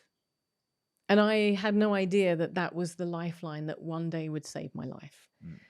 So I just found Why didn't they just drag you home there and then? Because I was 28 years old, and you can't just grab someone and extract them from the situation. I think I'd grab my daughter by the freaking ankle and... But you're not an English parent of the 70s. Yes, it's true. And I also think that, you know, sometimes you have to let people spiral to the bad point. Yes. Because otherwise you're just artificially keeping them afloat. Yeah. But I think, so I'm all in favor of my daughter taking certain risks. So let's say last weekend we were out in Italy, and she'd never, she'd never been able to bike. She's never tried it. And we rented a bike. I told the guy, like, listen, we're renting the bike. Does this have insurance? Like, it doesn't have insurance. I'm like, listen, my daughter's never ridden a bike. If she breaks it, I'll pay for it. And And so we went to the park, which was like right opposite. And I just grabbed her by the t-shirt. I have a habit of grabbing my daughter by the t-shirt for different occasions. But this time I just grabbed her by the t-shirt, put her on the bike, and just started running with her. And she was going like this. Like, I have a video of it. But 10 minutes later, I was just like, okay, 3, 2, 1, go. And she just goes, man. She just goes. So I'm all, maybe she could have fallen and scraped something, broken something. It wouldn't have been, a disaster. But me making her comfortable with taking that level of risk, I think is a good level of risk. But then I think there is, I don't know, I'm still compelled to find the right measure between making her be self-determining, but at the same time providing, hey, listen, if things really go belly up, I'm here, and we can, reset. You can come here, we can reset it, you can start again. So I don't know, but in fairness, John, that is exactly what they said. They said, when you're ready, come home and start again. I guess, yeah. But they were hearing this for the first time. They hadn't heard that I'd hospitalized myself by drinking half a bottle of poitín. If you don't know what poitín is, No. Oh my good grief! It is Irish, the equivalent of Irish whiskey. It's potato vodka, and it's evil. It's just don't. If anybody offers it to you, just remember I told you this. Poitín, no poitín. No poitín. Okay. All right, look at me, John. Never, don't. Probably by the time someone's offering me poitín, I've said so many yeses to wind up in that situation that I'm now not seeing the. No, poitín is evil, and it's and I ended up hospitalizing myself because I went into a downward spiral and then self-harmed like you wouldn't believe. Why is it so? Why is poitín so particularly? It's Irish. Nefarious? What can I say? It's you just lose it. I mean, seriously, they what's the other one? Absinthe is supposedly a bit like absinthe. Poitín is a bit like that. You just lose your brain. It's just but very high. Is it high in? This was a homemade. This was in a liter Smirnoff bottle, and my Irish next door neighbor had given it to me. And you can't mix it with anything. It is so abhorrent to the taste buds. Is it a transparent liquid? It looks like vodka. Okay, it looks like vodka. It was in a Smirnoff bottle. I assumed it would be okay if you put it with orange juice. There is nothing you can mix it with to make it taste anything better. It is vile. Right. I mean, you could clean your toilet with it, but you'd probably lose all the pipes if they weren't metal. It would just burn its way through the ground, and then people would be, it would make its way into the water table, and they'll be having it in crops, and everyone would be getting high and all that sort of thing. That's how I see it. But I'd had a really bad incident. I'd been at that point, and I've mentioned this before, but I was. things had gone so badly wrong that I was actually boiling pasta in a kettle Right. because I couldn't afford the electricity, the gas bill. So I only had electricity. So, which And you this is can this do. is in It's your effective. You in can your do it. studio. This is before I moved into the studio. This is Right, just okay. it's probably the last couple of weeks that I had in the apartment. Right. So yeah. So Where was your self-esteem must have been in the dogs at this point? well, look, here's the thing.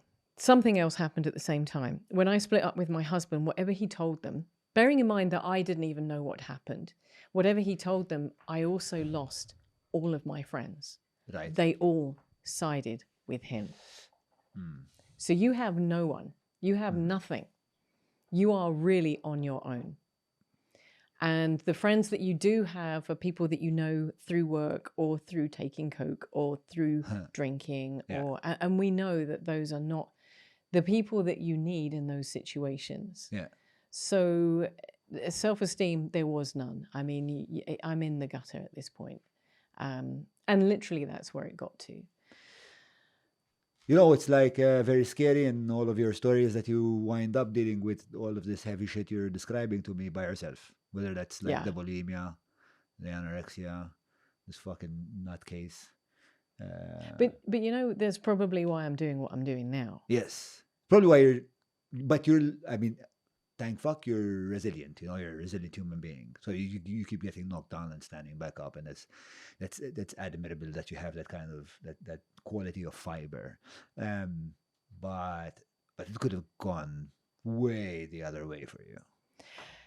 Well, it almost did. So on a Friday afternoon before August bank holiday, Yeah. I'm in this 6-story building, and everybody's left. It's a public holiday on the Monday, and I worked out that if I was to jump off the 6-story windowsill, and I saw that there was concrete on the ground in the garden below, no one would find me until Monday. So if I jumped on Friday, even if I made it, I wouldn't make it. Yeah. And so I sat on the windowsill, and I was there for at least, I would say, probably half an hour.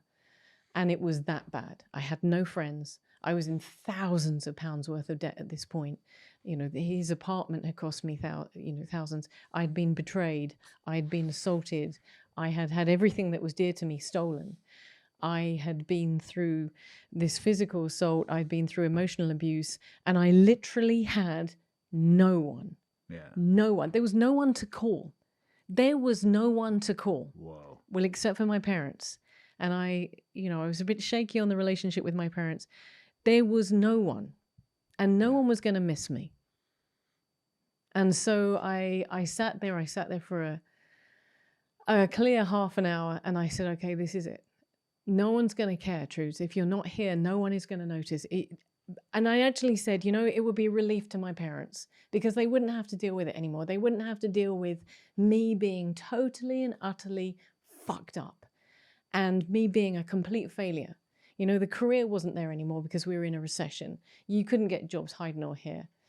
The debt, the cocaine, the alcohol, everything. It was just a mess.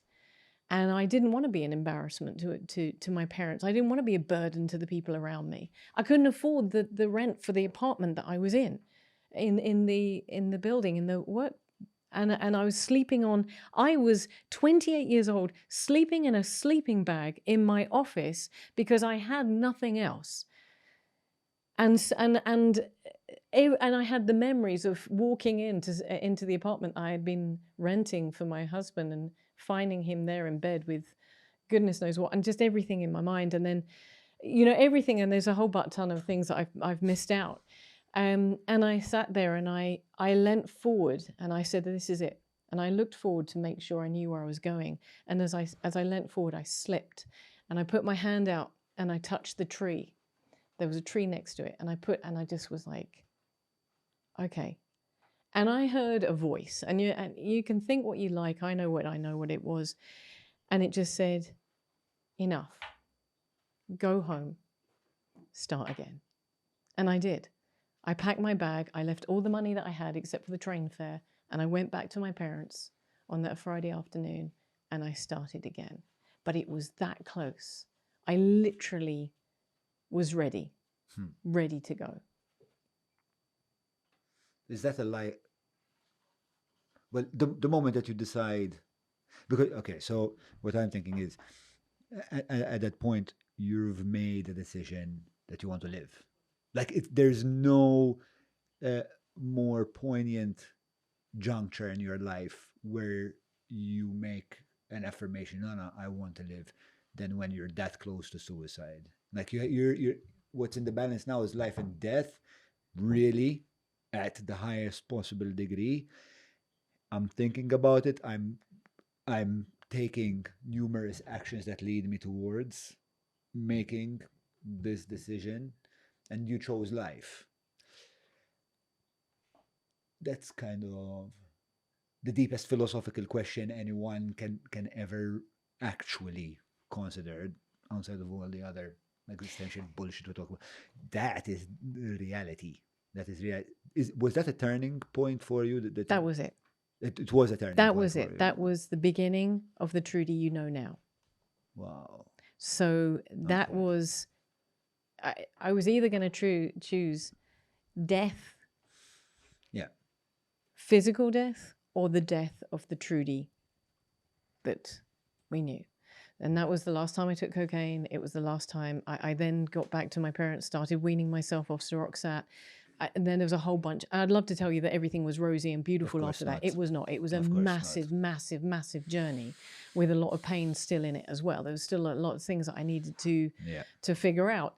But that was the point where I looked at it and I chose life. I chose life, but I also, and I have to be honest with you, John, because we've had this conversation about God and so on, and I really believe that that was God saying, okay, you can do this, we're going to do this, we're going to do this, and you're going to start again, and you're going to start again. And I went back to my parents, and, it was a really tough summer. It was a tough summer. Did you talk to your parents about all of those things?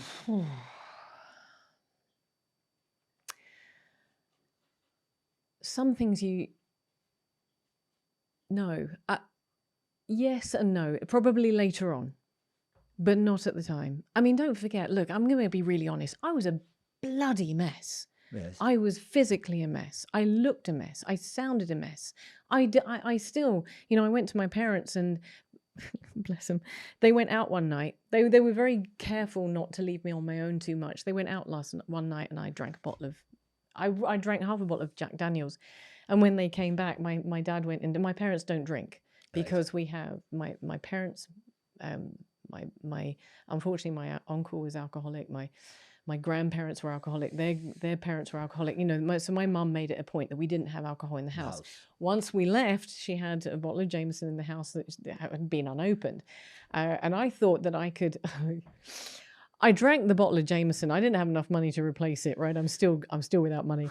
And I thought that if I put water in there and a bit of ginger beer, knowing that my parents were not going to drink, it would look like it was full. Didn't work. Then there was that sort of rough period. But I had a lot of people who were really supportive, who were family friends, who were my parents' So you did age. get people that eventually started rallying around Once you. I made that choice, I got help and support from the most unexpected places. I got a job about 100 miles, 80 miles away from where my parents had lived. I'd been there for 3 months. I started again. I went to this great job. This is the one with Ann Summers and Brian May. And I got a creative director job there. I managed to negotiate to pay off £500 a month for 5 years to get myself out of this debt situation. And I ended up living with family friends of my parents who must have known that I would go to Tesco's. I would call it my Tesco's treat. You could buy gin and tonic in a can, and it was legal in the UK to have 2 drinks and you could still drive. So I'd drink them on the way home from Tesco's. And they must have known when I got back that I was a little bit, two sheets to the wind, that sort of thing. But they were very, very patient and very, very compassionate, but just help from places but moving there was nothing familiar. I wasn't in London. I wasn't at my parents'. It was a new place. I didn't know people. Nobody knew me, and I could start again. And that's what I did. And it was a long, long old slog. And then I came to Malta. There's patterns. You remember when I shared my story? I told you I left Malta for London Yes. in order to kind of to kill the old John, essentially, which is essentially is the same metaphor that went through my mind. Perhaps I didn't kind of articulate it quite as poetically as you did, but that is essentially it. Like you divest yourself of the identity, so you can go and start afresh. And did you while you were going through this, let's say, process of metamorphosis, did you have in your mind like a vision of what Trudy, the ideal Trudy, was going to look like? No, absolutely not. So just Not a day at all. at a time. Let's see. And I think I still believe, I still stand by this now. And I don't know, maybe you can relate to this, but when you really actually have been that close to not being here, you're kind of grateful for whatever you can get. It makes you very, very grateful. And I had no vision. If I could go back to that girl sitting on the shelf and say to her, this is what's ahead of you. It's going to be really hard slog, but one day you're going to be sitting down with John Malia and you're going to be telling your story, and you're going to have a career that is all about making sense, not making sense, but bringing value to that story that you have. I wouldn't have believed it, because I'm so far away from that person. Yeah. It's impossible. You can't even believe.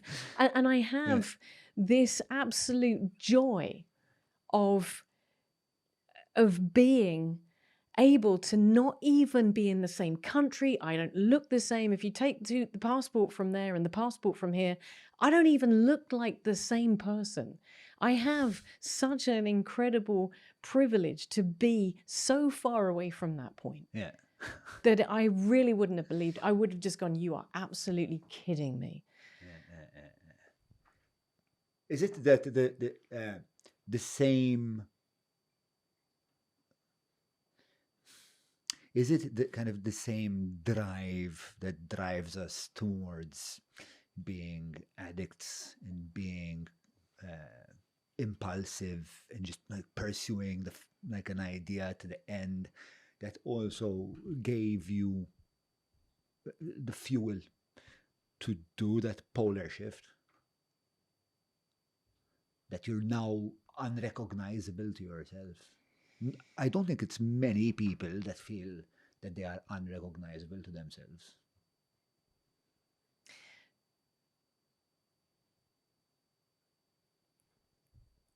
Do you remember me telling you that I wouldn't know what happened on that day until 15 years later? 15 years later, I'm walking in the valley. I'm trying to answer your question. I'm walking in the valley between Madeleine and Gargua, and I've had a really bad night's sleep. And I've always carried this guilt with me that I was responsible for my marriage falling apart. And I'd had this restless night, and I was walking with my dog, and I know I can identify exactly the point that I was. And it was Sunday morning, and it was August. Yeah. And suddenly, that part of my brain that I hadn't accessed for 15 years opened. And suddenly, I was like, oh my word. I went to the police. I reported this. I met with him because he forced me to. And the landlord called the police because he started getting aggressive. And who on earth would bring a known womanizer into your home and lock the doors? He locked the doors. He locked the doors.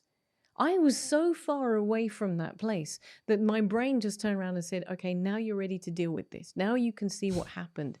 Let's open the door and let's let that part out. Yeah.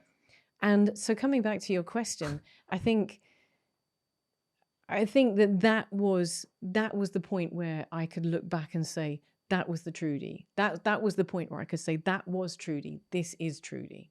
That was one life. This is my life.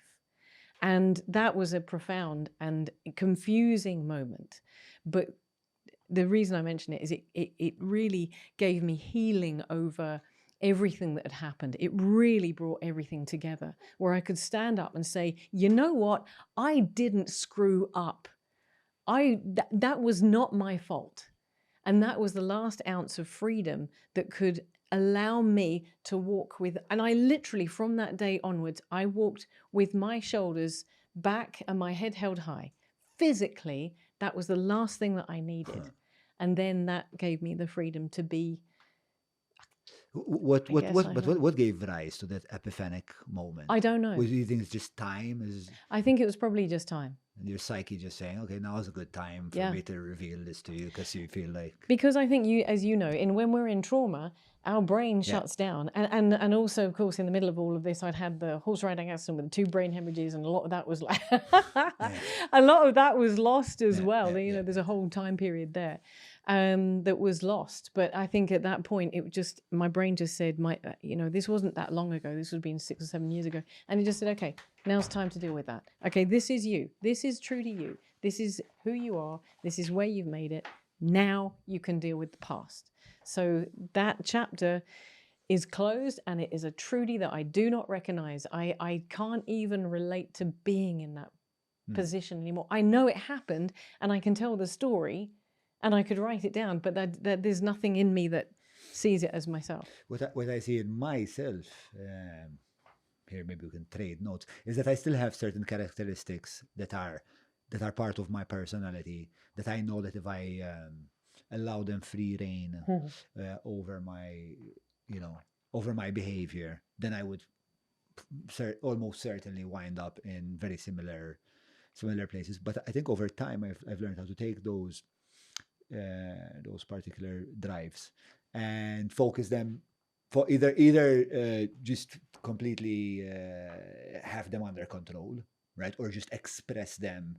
Let's say if I'm gonna party, which if I do maybe once every 2 months or something like that now. I do it in a context where, I'm there with my wife and it's like an afternoon. It's very limited, right? Like the resources to my partying need to be kind of curtailed but I know that if I don't allow for that part of, if I just repress it, it's just like my psyche starts disfiguring elsewhere. So it's definitely a tightrope act for the rest of your life. And in the beginning, when you start, for example, when you finally kind of like start figuring out addiction, you're like, whoa, I've sorted this out. Like I now understand the puzzle, and I understand all puzzles. Like you think that you have an answer for absolutely now everything in life. If I've sorted out this equation, then this is the equation. But lo and behold, it's never over, man. It's never over. But I think that's the really cool thing about having that personality type or those traits, is that I can either have been totally and utterly kind of involved still in that path, that cocaine and et cetera, or I can run and do crazy crap like that. So you've just got to put it in the right direction and be crazy in different ways. Actually, that's going to be my next question. Question 1 is, can I have some coffee? Question 2 is, can you have some coffee? No, I'm fine, thank you. All right, I'll have some caffeine. And question 3 was, what did you replace it with? Because cocaine is, as Rick James would have it, a hell of a drug. Oh, look, if somebody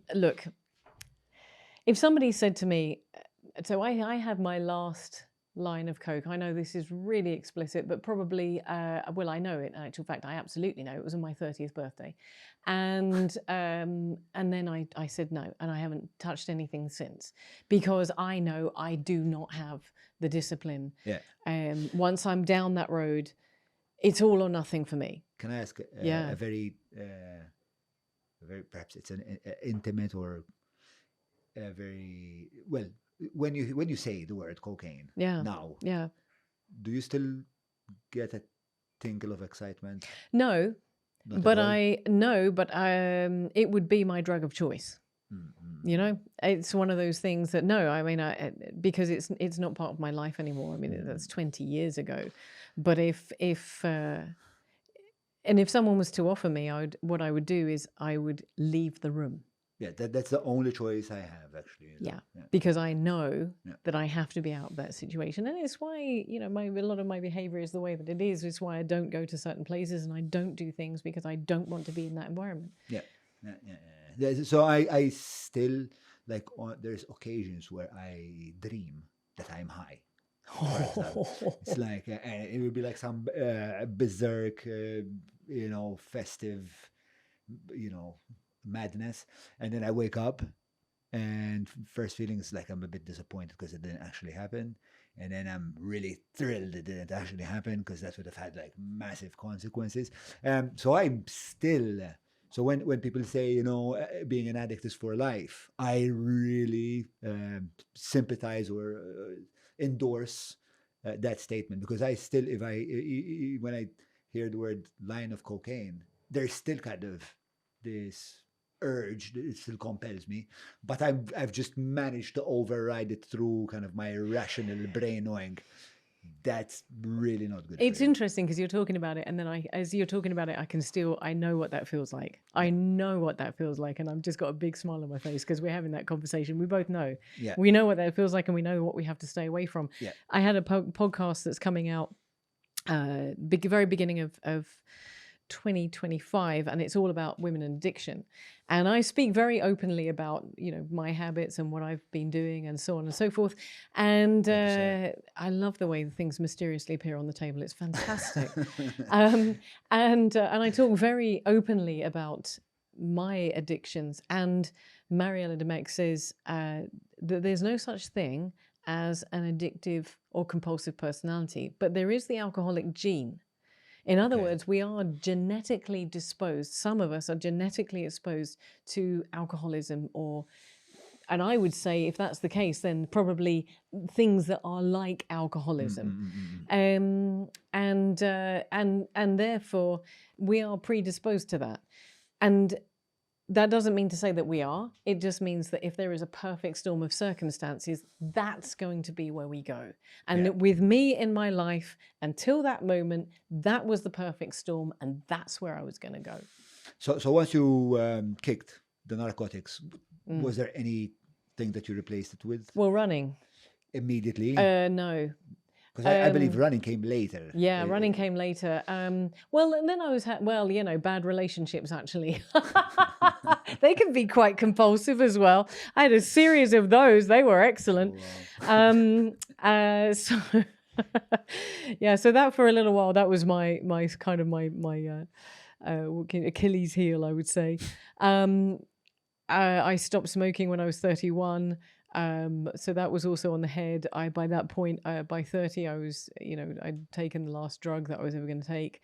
I also then I'd weaned myself off Seroxat. That took a year. Because it was by gram I was reducing the dose. And then I found myself in a relatively good place. No, and then I was here in Malta, so so then I came here. So I had distractions, I had distance, So you came here with a guy.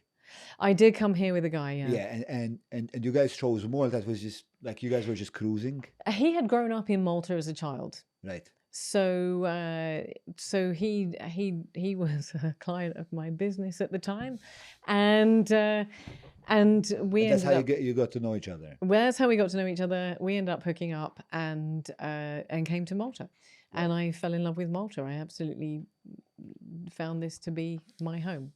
Right, and so then he left. You stayed. Yeah. He left, he came back, so that's why I'm being a bit coy. Okay, got it. So he returned years later. Yeah, he returned years later. All right, so we're going to keep that guy as a John Doe. And so what What were your prospects? Okay, so you had a creative background. I came here as a creative director for a company. I moved here as a creative director. I started on the 16th of August 2016 as a creative director 16th of August 2016. Sorry, 2006. Right. There you go. Me and me being a bit blonde there. 2006. Are you actually blonde? Are you actually asking me? You know the answer to that. I have no idea. You totally know the answer to that. I don't know why the fuck it came out of my mouth. I have no idea why it flew out of my mouth. Are you asking if upstairs and downstairs match? Absolutely not. What I was asking. You are. No. Collar and cuffs. That's what you're asking. Hold on a second. What I was investigating was, you said you had a blonde moment. Yeah. But I thought it was unfair you would chalk it up to the color of your hair and not own up to, what might have been memory loss for... Menopausal brain fog. You can use that one as well if you want. I've got quite a few things against me right now. She came on the John Malia podcast just to get insulted. Jesus Christ. All right, moving swiftly on. Listen, in answer to your question, if you stalk on Facebook, you'll find out whether I'm naturally blonde or not. Okay, please, fact checker, let's go.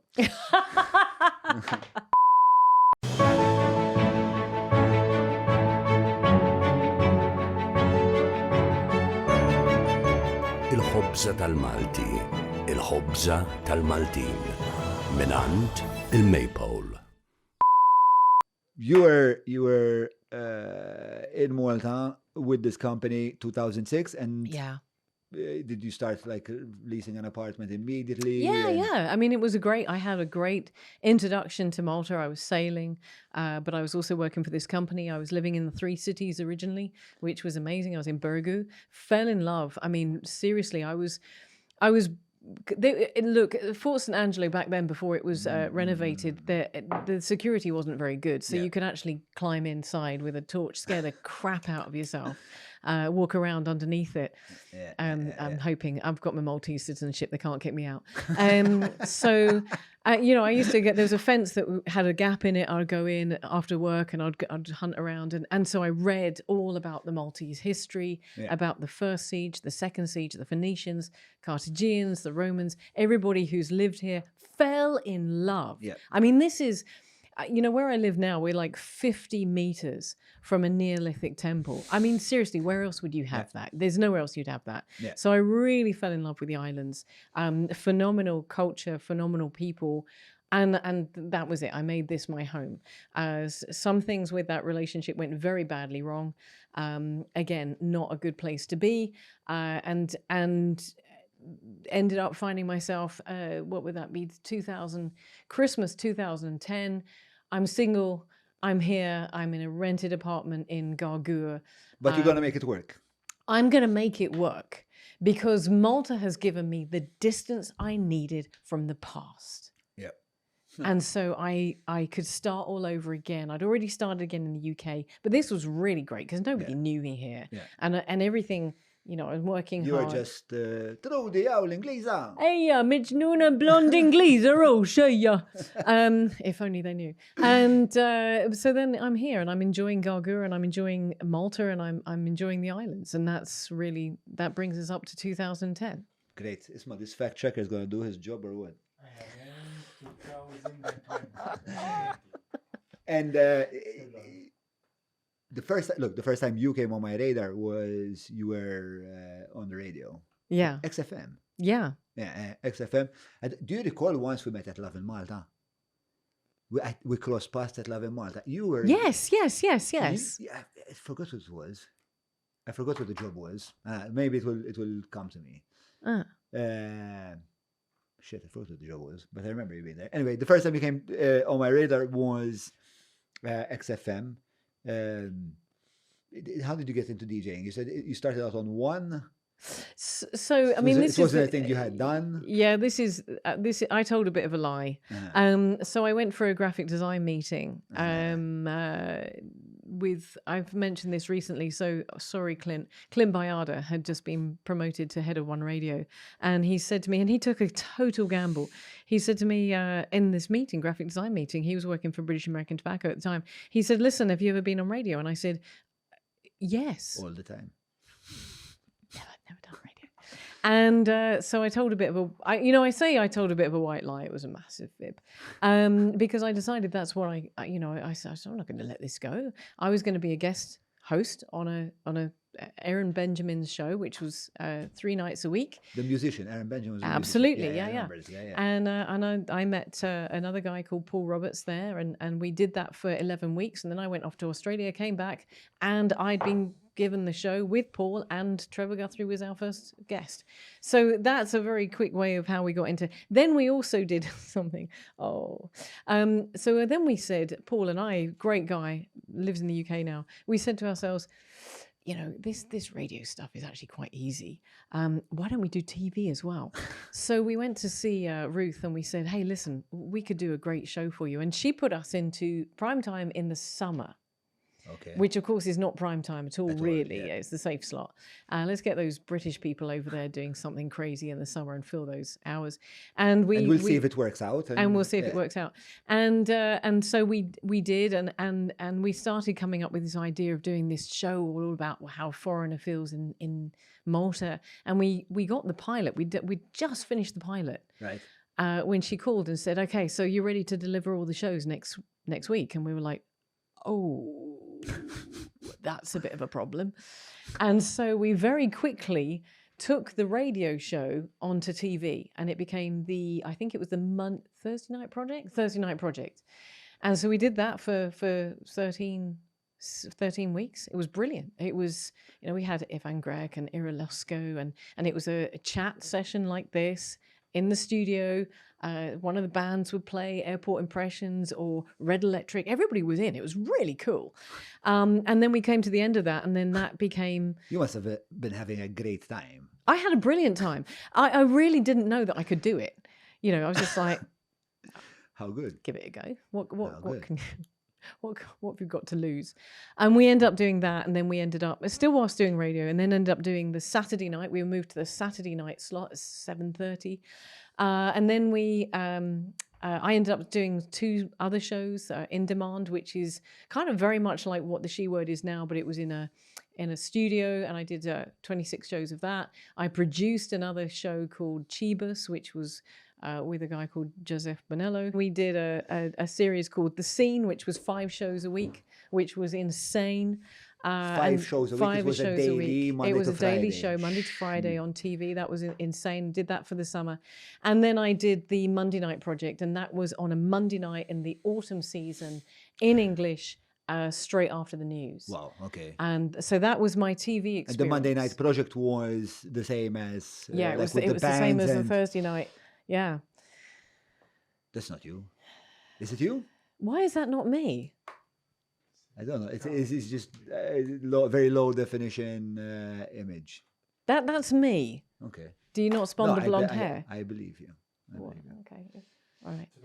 So it's so cool to be dressed for the show. Yeah. And it's 2014. Okay. Yeah, 2014. So I produced about 450 TV shows. Jesus. Okay. I'd never done it before, and I have to say, a shout out to some of the One crew, because they really took me under the wing. They showed me how to do a running order. They showed me how to script, and then for the second time, actually for the third time, I decided to leave Malta. Right. And I was about to. Kemmint tifel bastit. Blonde hair, you see? Tifel bastit. Okay. In fact, that's my conclusion, that from your social media you are blonde. No, you need to go much further back. I got to the end.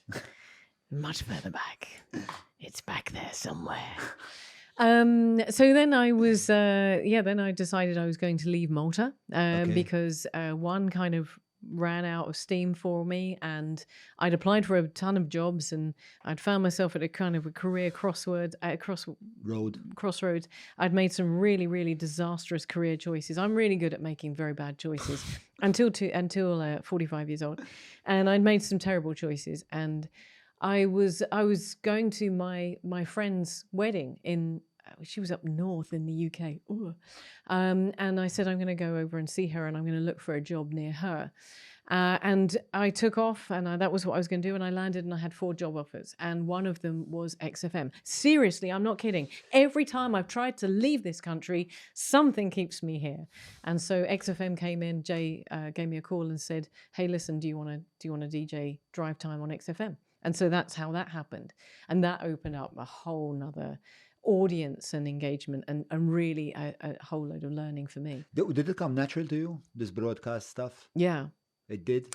Would it have done if I was younger? Probably not.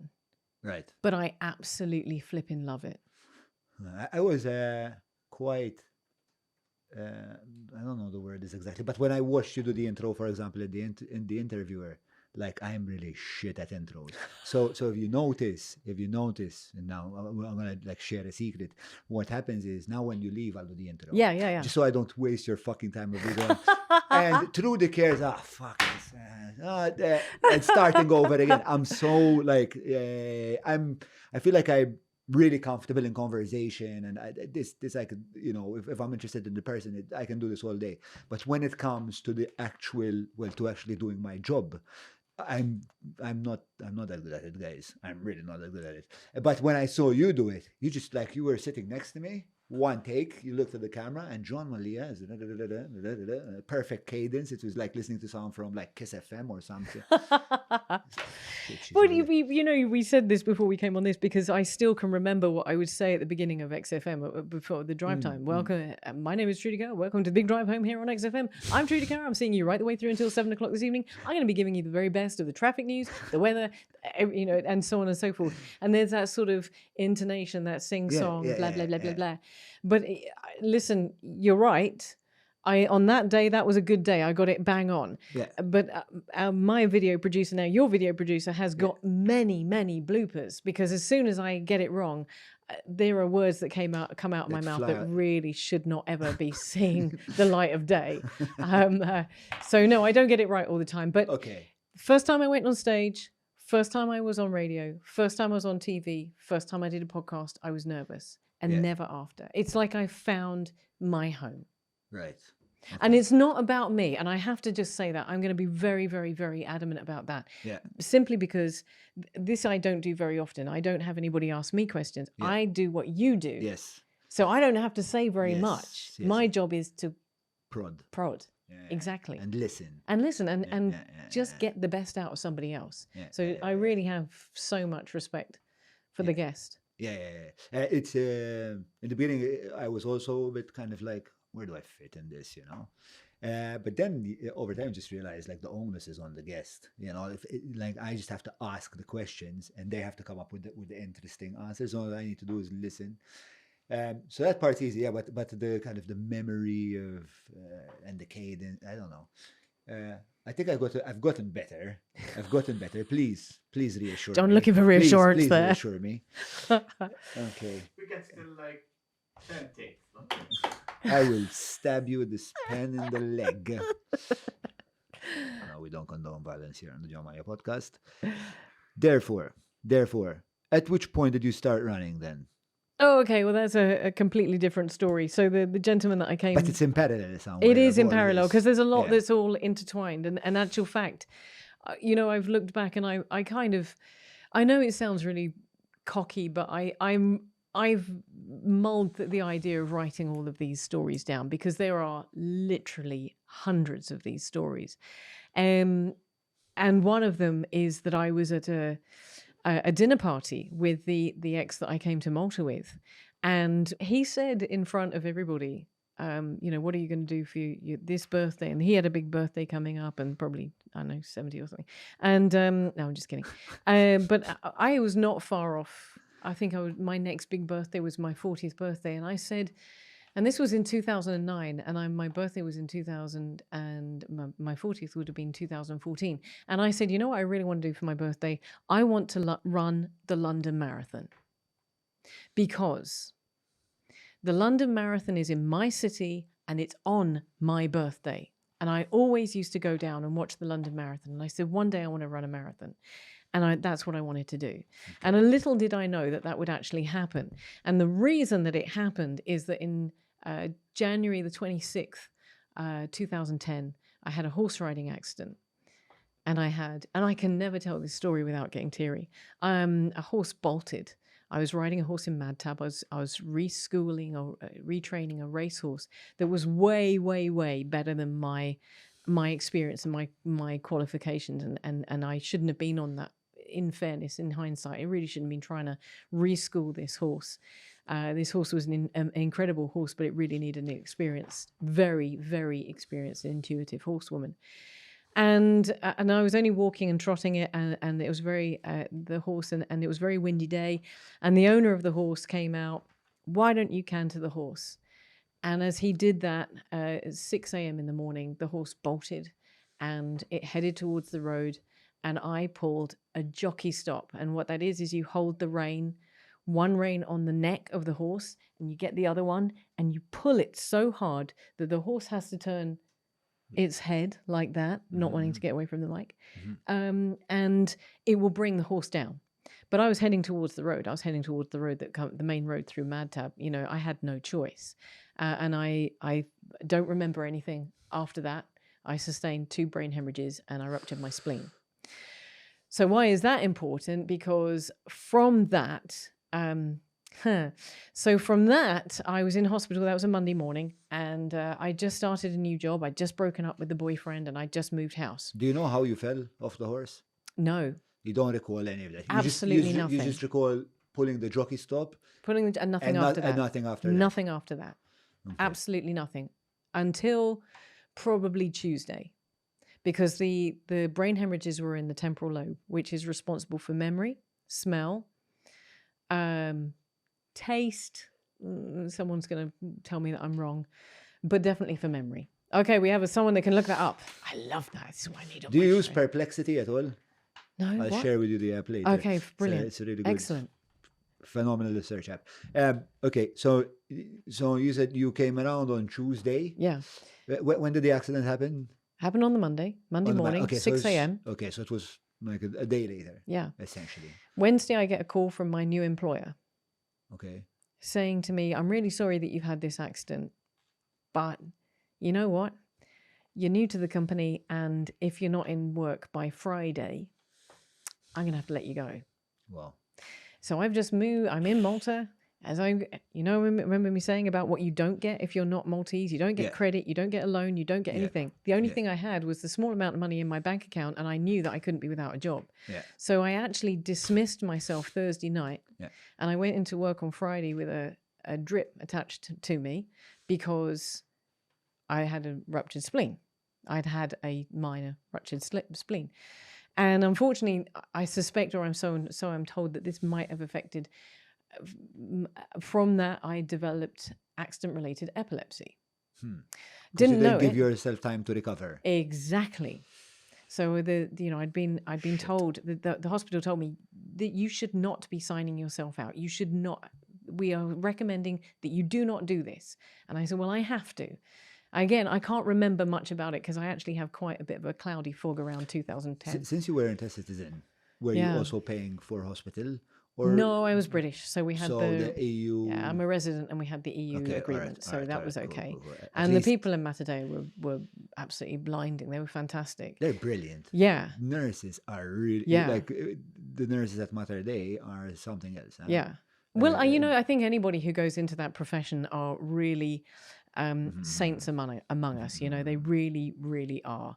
I'd given a false name. My memory was I'd given my mother's maiden name and as my name. My brain was mashed.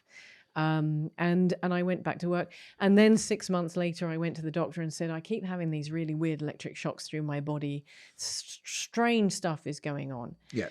And he said, you have epilepsy. Yeah. And I said, you've got to be kidding me. I remember it was a Thursday afternoon. Yeah. And I said, I went to the local GP and I said, I'm getting this, it feels like an electric shock. And I get and my brain's a bit mashed when it happens. He said, you've got epilepsy, simple partial seizures. And I said, that can't be true. Yeah. And he said, you have epilepsy. I'm going to refer you. And It took about 2 months for me to tell anyone. I didn't even tell my parents.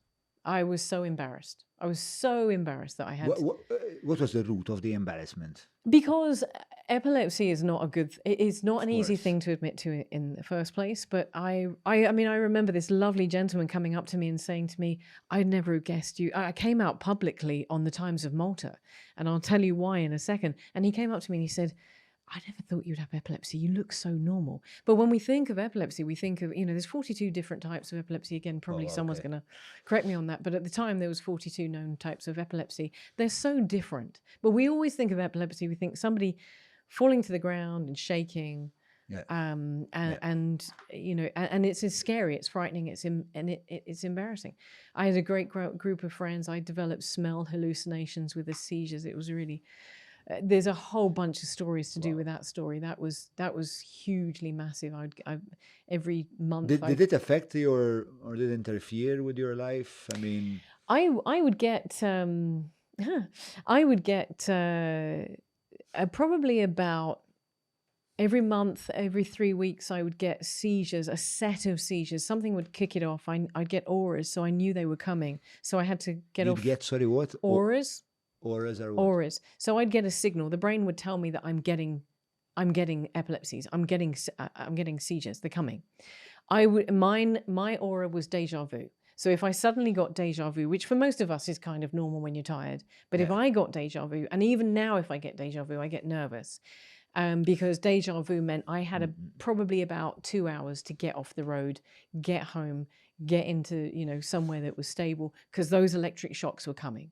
Right. And the smell hallucinations were coming. Was it a painful no experience, the shocks? No. What is it like? You want a full description? Entirely, yes. So you're sitting here and it comes and it starts in the middle of your torso. Mine would start I wouldn't lose consciousness at all, but start in the middle of the torso, and the electric shock would spread out through the body to my fingers, to my extremities. Yeah. And at the same time, I would get memory disruption. So I would be like, hang on a second, who am I? Where is this? And after a long time, I used to be able to manage that and keep that in, and I could carry on doing you unless you were someone who knew me very well, I could have a seizure and you wouldn't know I was having a seizure.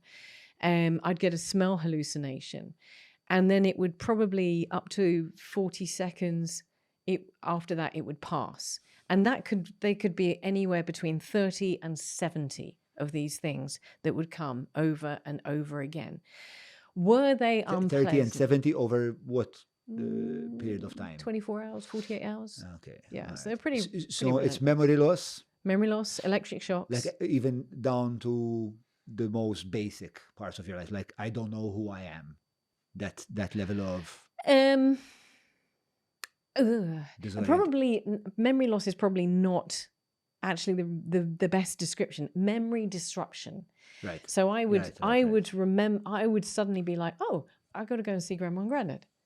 And I would literally say, I'm going to go and see my Grandma and Granddad. My Grandma and Granddad had been dead for years. Oh. But I suddenly felt like my Grandma and Granddad were still alive. Wow. And I was going to go and see them. So it's memory disruption. Mm-hmm. When they started, before I got them in under control, I would actually be like, who am I? Who am I? What am I doing here? Wow. Where am I at? Why am I here?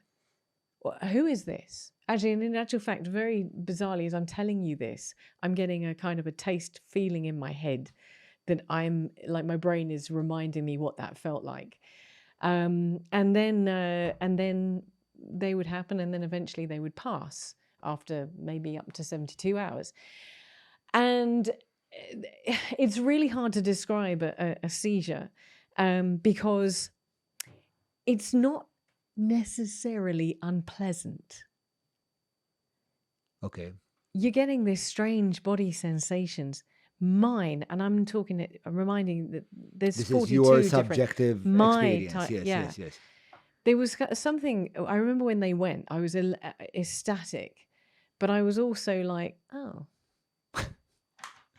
I don't get to experience that anymore. Yeah. I can't say whether I'm not saying it's pleasant. I'm just saying that there was something about them that was a bit, I don't know. It was a phenomenon that was all your own. Absolutely. That is a brilliant way of describing it. Apex Media huma esperti fil-kamp tal-SEO għal snin sħaħ huma għenu l-klijenti tagħhom sabiex jitilgħu fil-quċċata ta' tfittxija tal-Google jekk inti qed tfittex outreach links, PBN builds, konsulenzi u kwalunkwe xorta ta' servizzi relatati ma' SEO mela kellem l-Apex Media. I asked you about running though. Yeah, so let me tell you. So then we ran. Yeah, no, I'm coming to that. You know, every story. Listen, John, I'm sorry, because every story is a long story. About being fit or something like that. That's what Okay. So I decided in complete parallel with that, I still had this. I don't think I finished telling you what happened with the ex-boyfriend at the dinner party. No. The ex-boyfriend at the dinner party. I said I wanted to run the London Marathon. Yeah. And he said to the room, you have short legs like a Shetland pony, like a pit pony. You could never run a marathon. Right. And I said, one day I'm going to run a marathon. Did you say that out loud or just... No, to myself. No, there wasn't that kind of situation. They were not that kind of relationship where I could say that. So we broke up. I have the accident. I get epilepsy. And Can I ask about why? Yeah. It wasn't allowed for you to... Like, if I said that about Maria, she would definitely, like, strike back. Okay. Repeatedly. Like, what about the dynamic of that? That was a very narcissistic relationship. And you had to kind of... There was parameters, there was rules, and you Have you ever had a narcissistic relationship? No, I don't believe so, no. Okay. So a lot of people identify with this, whether it's a female or a male. Narcissism applies to both sexes. It's not exclusive. I have had experience of both in my life, throughout my life, since the beginning of my life. Mm-hmm. And you don't have the freedom to say what you want to say. You don't have the freedom to express yourself because a lot of it is about belittling or you know, dismissing and so on and so forth. So anyway, so I didn't say it at the time, but I started running. Just a friend of mine said, listen, why don't you run? And I didn't know at the time that people with epilepsy don't run. I didn't know that. Don't as in should not run? No, it's not that they shouldn't run. They just generally don't because you don't know if you're going to get a seizure or your medication. Medication, quite often epilepsy medication can be very... intrusive into your lifestyle. And I decided, because I decided with the most incredible neurologist, Malcolm Vela at Matadea, he worked with me. He said to me, we can get you through this without taking medication. I chose not to. The very first time I asked, what does the medication do? It touches serotonin. I said, forget it. I was on Seroxa. I didn't want to do that. Yeah. So I didn't take any medication. I lived with the seizures. And so, you know, I didn't know that people don't normally run and so on and so forth. So I started running. I was coming towards 40. I just thought, oh, this will be fun. And my friends and I ran the Gozo half marathon on my 39th birthday. Up until that point, what's your relationship with sports? Nothing. I smoked 30 a day. I drank and took cocaine. This is the first time I've ever been involved in sports. At 39? At all. At 39? 38 I started 38? running. Yeah. Wow. Okay. So no. That was not something that I had a nightmare 20s. We're now in our late 30s. So I was like, I can do this. This will be fun. So I decided that I was going to I run the Gozo Marathon. Brilliant time. Had a fantastic... I got some crazy friends to run it with me. Incredibly beautiful, very difficult marathon. And we finished. We made a weekend of it. And when we finished, there was 3 of us had run it. And we sat there drinking whatever wine, I can't remember. And we said, next year. And I went back and I said, it's my 40th birthday, London Marathon. Let's all apply. So we all applied. You tell it like a fucking movie, eh? So we all applied, and I wrote to the epilepsy societies. Well, I went to the ballot, and I went to the epilepsy societies, and I said to the epilepsy societies, there's 3 of them, can I run for you? I have epilepsy. I have simple partial seizures. I really feel passionately about this. And they said, absolutely, we'll give you a place. All 3 of them gave me a place to run the London Marathon. I chose to run for the Epilepsy Society. They normally take 6 months to tell you. They told me within 3 weeks I had a place for the London Marathon. My friends didn't. I gloat. So my very first marathon that I start training for is the London Marathon. And as part of that training, I ran the Malta Half Marathon. So this was in 2014. I ran the Malta Half Marathon as part of my training. And when I crossed the start line of the Malta Half Marathon in 2014, I had my last ever seizure. Because the running and whatever was happening, whatever that goodness was happening in my brain, cured me of epilepsy, which has no known cure. And so I actually ran the London Marathon on my 40th birthday for the Epilepsy Society, right, not knowing I had inadvertently cured myself of epilepsy. And I crossed the finish line, and I'm going to be really honest with you. I turned around to my ex and went, "Take that. Me and my Shetland pony short legs. I can run a marathon." Well done. And that's why running became so important to me. And then I went on and ran 126 kilometers for Neil Ajuce's Wave of Change, and did a whole bunch of other things as well, and still running and still loving it, drag it. Well, I love it. I love it some days. And other days you just get yourself out of bed and make sure that you Why do you feel like you need to get yourself out of bed? Because running is the one thing you cannot do if you do everything else. If you were drinking, if you were smoking, if you were doing any of the other things, you cannot run. It's running or, it's not running and. So running is kind of, apart from the fact that it gets me out into the countryside here in Malta and gets me out enjoying myself, and I 7 o'clock in the morning as the mums are with this kids and the school run, and there's me going looking like a crazy lady. Despite all of that, you cannot run and be unhealthy. Yeah, you cannot, and that's also why it's ultra running. That's why I do these longer distances, because you cannot do that and be unhealthy, because it keeps everything else in order. Yeah. Is it common that people at 38 decide that, listen, I've had no connection with sport throughout my life? So, for example, Clara Juice is like that. Clara Juice Ordway. Yeah. She's like that. Yeah. She's barely had any athletic experience throughout her whole life. And I think in her mid-30s. John, you're not the only one that can have a midlife crisis, my friend. I think I've had like 6 so far. I would say I'm probably onto a succession of midlife crises. Is it a midlife crisis though? No, I don't. It doesn't sound like a midlife crisis to me. No, I don't think it is. I think you become a little bit more aware of your mortality. But I just found, in actual fact, that there's something that, so mine is not short running. Put me in a group of 5K runners and I'll be the slowest person for, ever. Just a disaster. But put me in something where, last weekend, for instance, I ran 50 kilometers.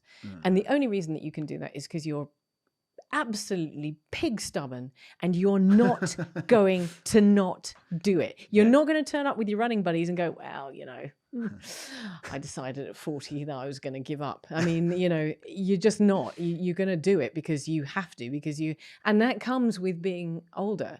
That resilience and that determination is kind of an old person's midlife crisis trait. What's interesting was last week I had Edward, what's Edward's surname? Escapes me, Bonello. Edward Bonello, who's like a fantastic sports scientist. We became friends like that. And he was explaining to me that, interestingly enough, in most sports, men just perform better than women. Whether that's like sprinting or boxing, whatever. But in ultra distance, there's a distance. What is it? Look, it's over 100 something. Just pull it up. Where women outperform men by like a small margin. But once you compare the top athletes in that field, I think it's a lot to do with you guys just having a certain level of endurance after 195 miles, right? Which is like a lot. Which is mad. But women are 0.6% faster than men. After nearly 200 miles, women actually beat men. Yes. Wow. I Fair, mean, fair, that's like fair. a... Nature is kind to you. See? But you got to go that 200 miles before we get the better of you guys. I listen. It's. I do find it deeply satisfying and doing a little bit of crazy. I've been very, very, very blessed because every time I do Xterra, and I've run last year I ran in the Xterra World Championships because I qualified for the World Championships largely because really there's not a lot of people in my age category when you get there. Grazzi tal-li qed issegwu it-taħdida tiegħi u ta' Trudy Kerr. Din hija miġjuba lilkom il-Browns Gut Health partikolarment, kif ukoll il-Vini Capricci, grazzi lil ESS, grazzi l-Maple, Apex Media, Kutriko, wellbees.mt u Garmin huwa l-arloġġ sportiv li nuża jien biex inkejjel metrika ta' kull għamla biex nifhem kif nista' ntejjeb il-prestazzjoni tiegħi insomma u r-relazzjoni tiegħi mal-atletiċiżmu. Grazzi il-dawn l-azzjendi, infakarkom għatu like, għatu subscribe, tkunu għattajnuna ħafna biex dan il-podcast inkomplu inxerduħ ma kem jista' jkun nies li jafu jisibuħ ta' interess. Patreon.com/John Mallijek tidu tkunu parti mill-komunità li hija r-ruħ ta' dan il-podcast. Dak kollox għalissa minna ħatijaj inkomplu sa bit-taħdida jien u Trudy Kerr.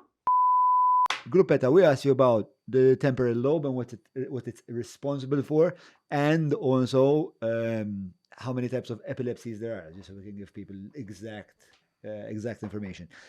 All right, so let's see, running. Okay, so after running, okay, let's have a geek out interlude for a second. The temporal lobe of your brain is a pair of areas on your brain's left and right sides. These areas, which are inside your skull, near your temples and ears. So there, near your temples and ears, there.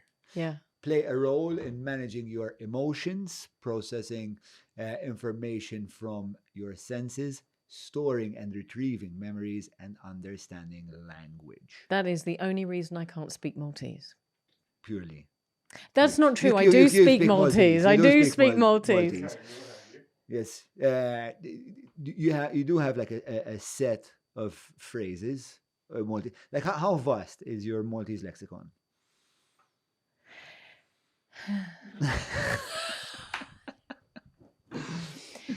So I'd love to tell you that I'm fluent in Maltese. I'm not. Do you understand more than you can speak? Let me explain about نتكلم بالمالتي. مش هزين إما problema عش رجل مرة. Some words in Maltese have no connection. Iswat and soda. You can tell me till the cows come home that that is the same word, and I'm going to tell you that is... Shall I explain that to you? You can if you want. I won't believe you. I will not believe you. There is something called the I learned this in school. So iswet, is-i-s-w-e-d, right? Yeah. What is the connection are the consonants, the s-w-d. So that's the what we call the of the. That's like that's the root of the word, right? So s-w-d is the root of the word. Okay. Right? So the connection is there, and then you just remove, and then you just play a little bit of a, like a word puzzle, or you toss the word salad or whatever, and you just put the vowels in a different place, and you get soda. Just like that. That's how it works. You're telling me that there's a logic to that? 100%. Okay. So every time, like these words, just figure out where the consonants are, and that should start giving you, first of all, like a bit of more orientation of like how you should change from masculine to I might feminine. have to get you to teach me, because I then it becomes like second nature, you know. Yeah, but you know what? As said the guy who's been speaking Maltese for 41 years. Right? Let me tell you, because I'll ask Maltese friends of mine, why is this word like this? Why is it? And they'll tell me, I don't know. Yeah. And if you're trying to learn Maltese, you need to know. Of course. But it's not only that there's the masculine and the feminine, which we don't have in English. Okay. Yeah. There's also the sentence structure. Of course. And I told you, I think I've told you this story, but I'll tell you again. I was learning Maltese, I was taking lessons, and the lovely lady in the local bakery said to me, come and talk to me in Maltese.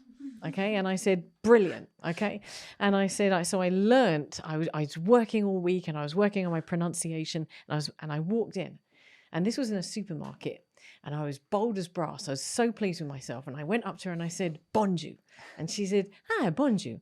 I said, kif int? And she said, mux ħażin kif? Tajba, grazzi. Tajba, yeah. I said, jiena irrid, we had Hobz jekk jogħġbok.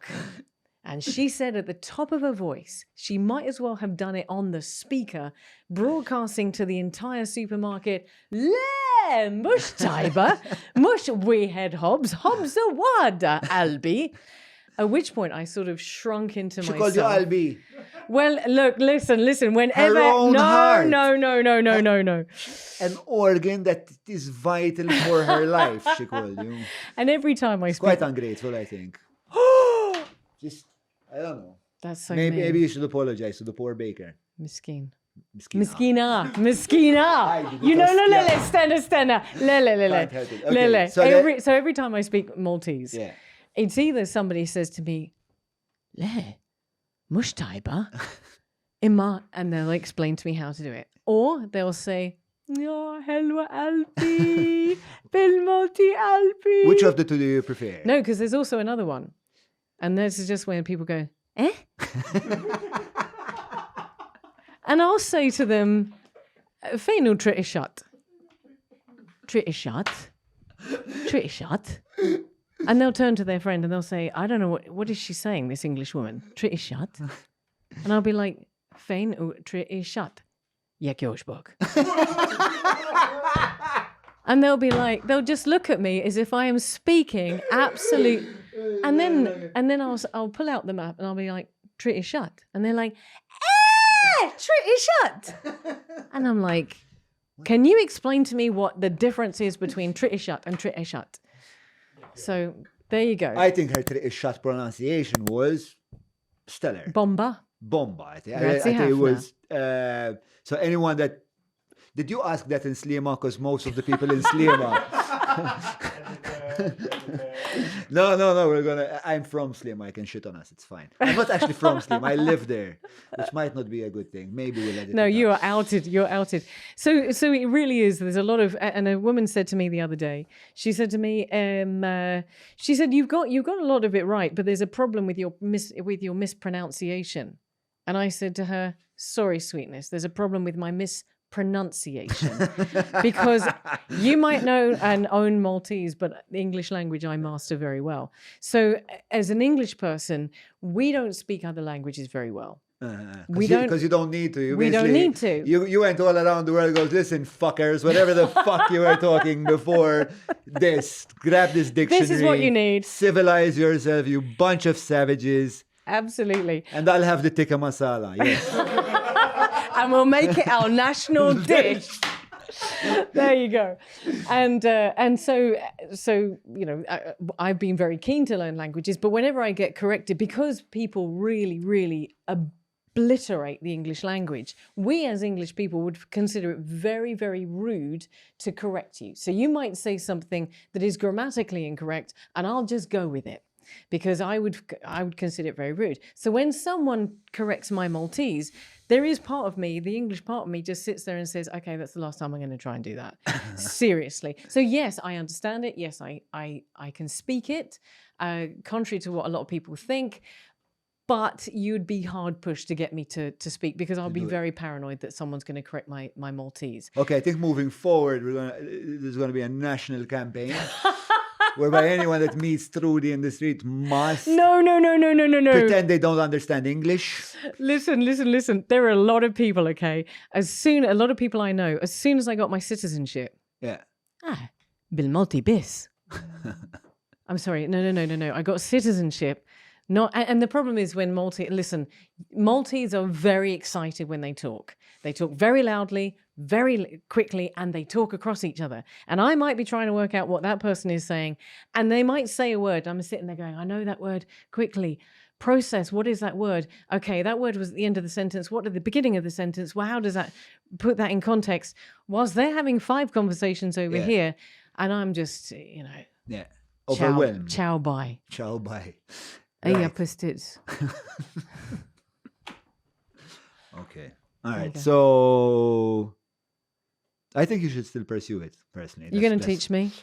Can I get John Malia Maltese lessons? I don't know if I'd be any good at teaching. I can't spell, for example. So I can't, like, my orthography is shit. There's people like constantly badgering me on my page, like, learn how to spell, like, hire spell checker. You fucking hire my spell checker. And that's quite annoying because, like, clearly, like, I put out a post and there's 600 comments on the thing. And, like, 10 of them will be, can't you, like, spell better? Like, clearly everyone understood me. Like, because they're having a conversation about it now. So piss off, So You I have don't to know work on your pronunciation. There's where you need to work on your spelling and your pronunciation. my pronunciation in Maltese can vary. Like yesterday, I was recording something for l-ghajnuna. We did a short film, and I'm narrating this film. And I was at the studio with Mirko, who is a composer, and like this guy is just like an obnoxiously talented human being. And Don't you hate that? yes, Don't you just especially if want to they're walk up nice. to them and slap them? Oh, Yes, it's worse if they're nice. If they're nice, it's like, can't you at least be a prick? Good looking as well. Well, in his own way, like he's a composer. He's not supposed to. Like he's not a calendar model, but in his own way, he's good looking. Definitely nothing like severely wrong with him, I would say. But this guy, so I was there delivering like this narration, which is whatever, and I say, mek tinsab id-dilemma tal-verità or whatever, and he's like, it's not dilemma, it's dilemma. Like, what? It's like, it's not double L, it's double M, and it took me a full half hour to unlearn the word. I'm confused which one is right and wrong. But dilemma. It's double M. Yes, I know It's double M. dilemma. Yeah. But we in English, I mean, you're talking about it in Maltese, but in English, we're a little bit easier on the double letter thing. It's in our heads. We know what we're talking about. I mean, I have to say, my husband is going to kill me for this. But when we got married, I had a vow in our ceremony that I'm allowed to correct his English because he would say droya. Now, I can understand how that makes... I can understand how that makes sense, okay? Because draw is D-R-A-W. Draw is also D-R-A-W-E-R. So in theory, it should be droya. Should it? In theory, drawer. Drawer. But we don't, we say draw. Drawer. Yeah. You're wrong, essentially. I'm English. There's no way. There's nobody better than an English person to speak English. With all due respect, my friend. I own this one. But it's so like it's what the thing is, no? It's like it's a thing you draw. So it's a drawer. It's not a drawer. I think the noun implies the verb. And I think that's a good thing. Do you know the one that confuses me? Rubber. Does rubber confuse you, like where that came from? Are you guys not confused? Which? Rubber. Yeah. Do you guys say rubber or eraser? That's American, right? Eraser. No, we say rubber. Rubber. Okay, so when you say rubber, rubber, is it because it's made of rubber, or is it because you rub things with it? Which both? One is? It's a beautiful word. It's a perfect word. I never thought of that actually. That's is it made from rubber? Can we fact check that? Yes. I love how when we ask him to do his job, his first reaction is like, oh, for the love of Pete, do I actually have to do this? The fucking type. Am I being paid to do this? I've never thought about that about rubber. Rubber is a natural polymer of isoprene. Yeah, but that's the elastomer, material. A stretchy polymer. Polymers are... So rubber is one of the few naturally occurring polymers. So that's... No, but are erasers made of rubber is what you want to ask. Wow. That is, I have to say, that is a really good question. Yeah, today erasers are usually made from synthetic rubber. There you go. There you go. See? I love So this. it's Can the, I, it's is the this world's portable? Can I take this fact checker with me? Oh, I suppose it's Google, isn't it? We can share Robert. That's fine. So listen, after the running, the cure yourself of epilepsy, Yeah. then you kind of, if I'm correct, you kind of took your work online. Is that what happened next in your life? Like outside of after radio and all of that? Was the interviewer the next thing? So, so you're wondering, okay, so how I got to where I am now. Yes. COVID killed the radio star. That's a good remix, huh? Thank We you should so definitely much. remix that. No, you can, that's Together. plagiarism. Together. Okay, right. I own that I one. would be plagiarizing it. So, so I was at XFM. 2019, I just had the killer year. Everything came together. I mentioned about being 45. Finally, after, and I'm going to come back to this thing, there was still some residue bad decision making that was going on in my life. Right. And a friend of mine had said to me in the summer when I was on the verge of this terrible relationship and like mooning over this really bad relationship, she said, Trudy, go and read this book. It's by Robin Norwood and it's called Women Who Love Too Much. And I said, that's nice. And I put it over there and I said, okay, one day I know what I'm doing. And then at the end of 2018, at the end of 2018, she gave me the book in 2018. And at the end of 2018, I took the book, I got on a flight back to the UK to see my parents. I sat down, I read the prologue, looked like a good book. I opened the book, I was sitting in 9C on Ryanair. And I opened the book and I read the first chapter. And the first chapter of this book, in the first edition that I had, was about a woman called Trudy.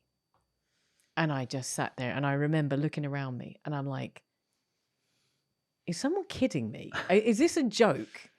And the book is fantastic. It basically tells, the first 2/3 of the book is about a woman in bad relationships. Yeah.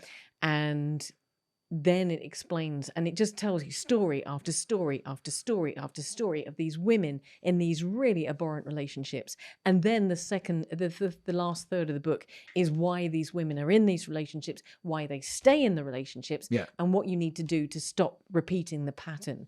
And it finishes with a chapter going back to this woman, Trudy, and what her life looks like now. And it was the most incredible, profound experience. And it helped me in 2019 change so much.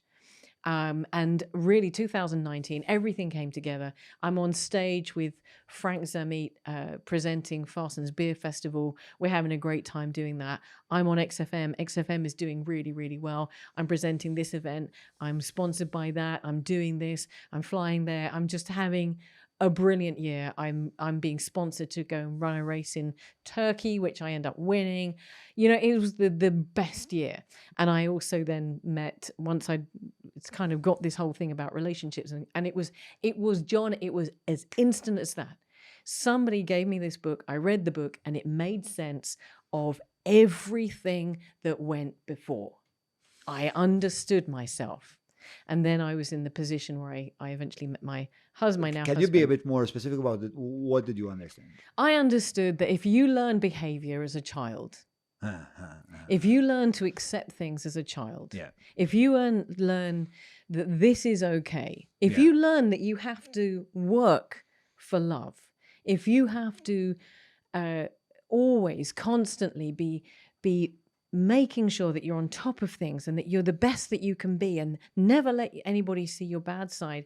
And that if love is something that's dangled in front of you and that everything else might contradict what is being said, but it's still love. If that's what you've been taught, that's what you know. And that you keep repeating that until somebody says, actually, you know what, that's complete. Just stop right now and rethink everything that you know. Rethink everything that you've learned. Everything in the past. is your gut was right all along. You knew that it was wrong. I always knew that it was wrong. My gut always said it was wrong. Your gut was always right. But you'd been conditioned to believe certain things about yourself and about behavior. And how did you go about deconditioning yourself? It was like that. It was like somebody opened a window and I went, wow. What changed in the behavior? I learned boundaries. That was it. I said, okay, no, I'm sorry, that's not going to happen. If you can't behave like that, if you can't respect, I learned what boundaries are. I learned that we as human beings deserve respect. We, just for being human beings, but we also need to nurture respect. We need to nurture good relationships. We need to know when to say, actually, enough is enough. Goodbye. You know, you were great for that period of time, but this is not working for me. We need to be able to respect ourselves, and that's exactly what I learned in that 1 year, in that one moment, after 45 years. You know what I love about your story, aside from the fact that it's like pretty eventful and fun to listen to and all of that, it's entertaining. There is this component of adaptation. Like you're constantly taking in new information from the world, and then integrating that into who you are, and then coming up with ways like you continually you can tell you're continually trying to solve the puzzle. And what's fantastic is that at 38 you decided you're going to become athletic. Most people will be like, never done that in my life, it's not for me, right? That is, I know we mentioned Kerr, but you guys are for sure the exception, right? And then the behavior part, that is even more difficult to reprogram, I believe, because like the pathways in your brain must be so deeply entrenched that for you to create new pathways of behavior, I mean, there's a lot of literature about neuroplasticity, but most people believe, like in Maltese we have this saying, "Min jitwilet tont ma jmux kwadru." He who was born round it won't die a square, right? You're born like that, so it's like that. This is actually like an ongoing debate between me and my dad. Like I think for sure, like I saw myself change. I saw like the deep change, but most people don't believe that it's possible. And you at 45, not only believed it was possible, but went about living, acting out in the world, and deconditioning, you know, programming that was embedded in your deep in your brain from childhood, you know. But you mentioned childhood, and I think then you also mentioned your father, and I think there's one advantage that I have, and it's a very huge sadness in my life, but I don't have a family. And so I think sometimes I look at, this sounds really judgmental, but I think we can get really caught up in our roles. And I think as a parent, you know, there's so much pressure, there's so much responsibility, and I haven't had that. I haven't had that pressure, so I am able to adapt. I'm able to do that because it's only, you know, at that point it was only me that I was responsible for. There wasn't anybody else that I. So for me, parenting was that pressure I needed to adapt. Wow. That was a key turning point. When I first became a stepdad, the change started. Then when I had Sophie, the pressure of I'm where the buck stops for this human being that has no one in the world to care for them except myself and my you know, Maria, and that's not. Look, I became very self-reliant quite early on in life, like the idea, the notion of no one's coming. You've made a series of bad decisions and no one's coming, and that built a lot of resilience in me. And sometimes it drives my team crazy because shit happens, and I'm like, oh, yeah, that happened. How interesting. Like, okay, how are we gonna turn this into an opportunity? You know, That's it. Yeah. And I can take pressure until to the very, very, very, very end. But then when the kid was born, when Sophie was born, I did like for a while. As I said, there's no like one answer because I did get caught up in the role of the father, and at a point, I realized that maybe I'm too deep into the role of the father. Like I kind of almost articulated what the archetypal ideal father ought to be, and I'm just gonna. Those are the parameters of my behavior, and that's it. Obviously, that's the ideal is never kind of sustainable over a long period. So then you falter out and you're like, why the fuck did I falter out? What the fuck's wrong with me? Oh my God, I'm going, back to, I will never live up to my standard. But definitely, there's this interesting point when you're kind of metamorphosizing. I used the metaphor earlier. Where you kind of like are oscillating between the past and the present, the past and the present, and then you become something new. At least for me, that's what it was. And parenting was an agent of that for me. It kind of made it clear that that's where I wanted to get. But again, quite late in life, that happened to me. I'm quite a fan of this neuroplasticity. Kind of science. My wife is also doing. She's reading about neuroplasticity in education because my wife is an adult educator. She teaches people how to become adult educators, right? So unfortunately, I don't know if it's the same in your culture, but in ours, it's like if you're born a certain way, you're going to die that same way, and that's scientifically that's not the case. And your life. Is certainly a testament to that. Yeah. X'taħseb? You were asking me how I got online. You remember? We're going right the way back to that. Right, yes. And COVID. So COVID came and I had this fantastic 2019. I met my now husband and it just, I ended the year on the biggest high. And went into 2020 and I had a whole bunch of events lined up and everything was amazing and I was absolutely on top of everything.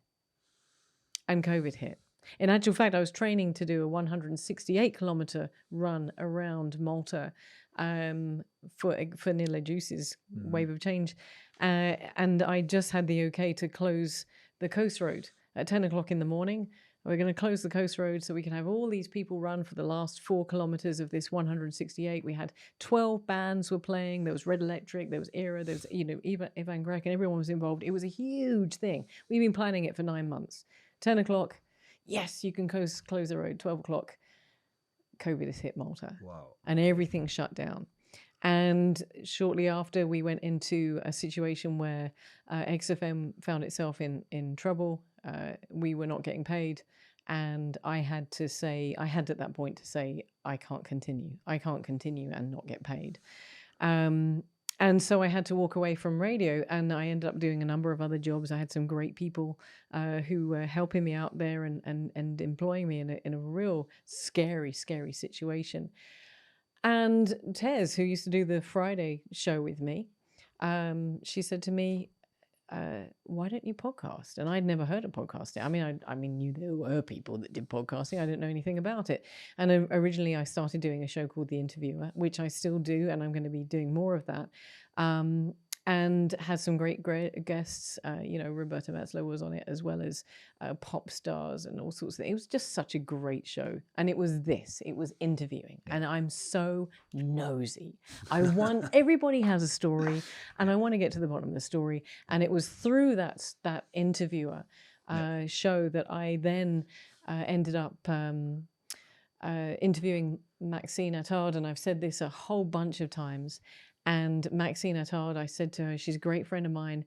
We were intrinsically connected. And I will not be able to say this without crying because her mum, Jackie, was really a pinnacle in my life when I was horse riding back in 2009. I was at the stables. I was going through this breakup.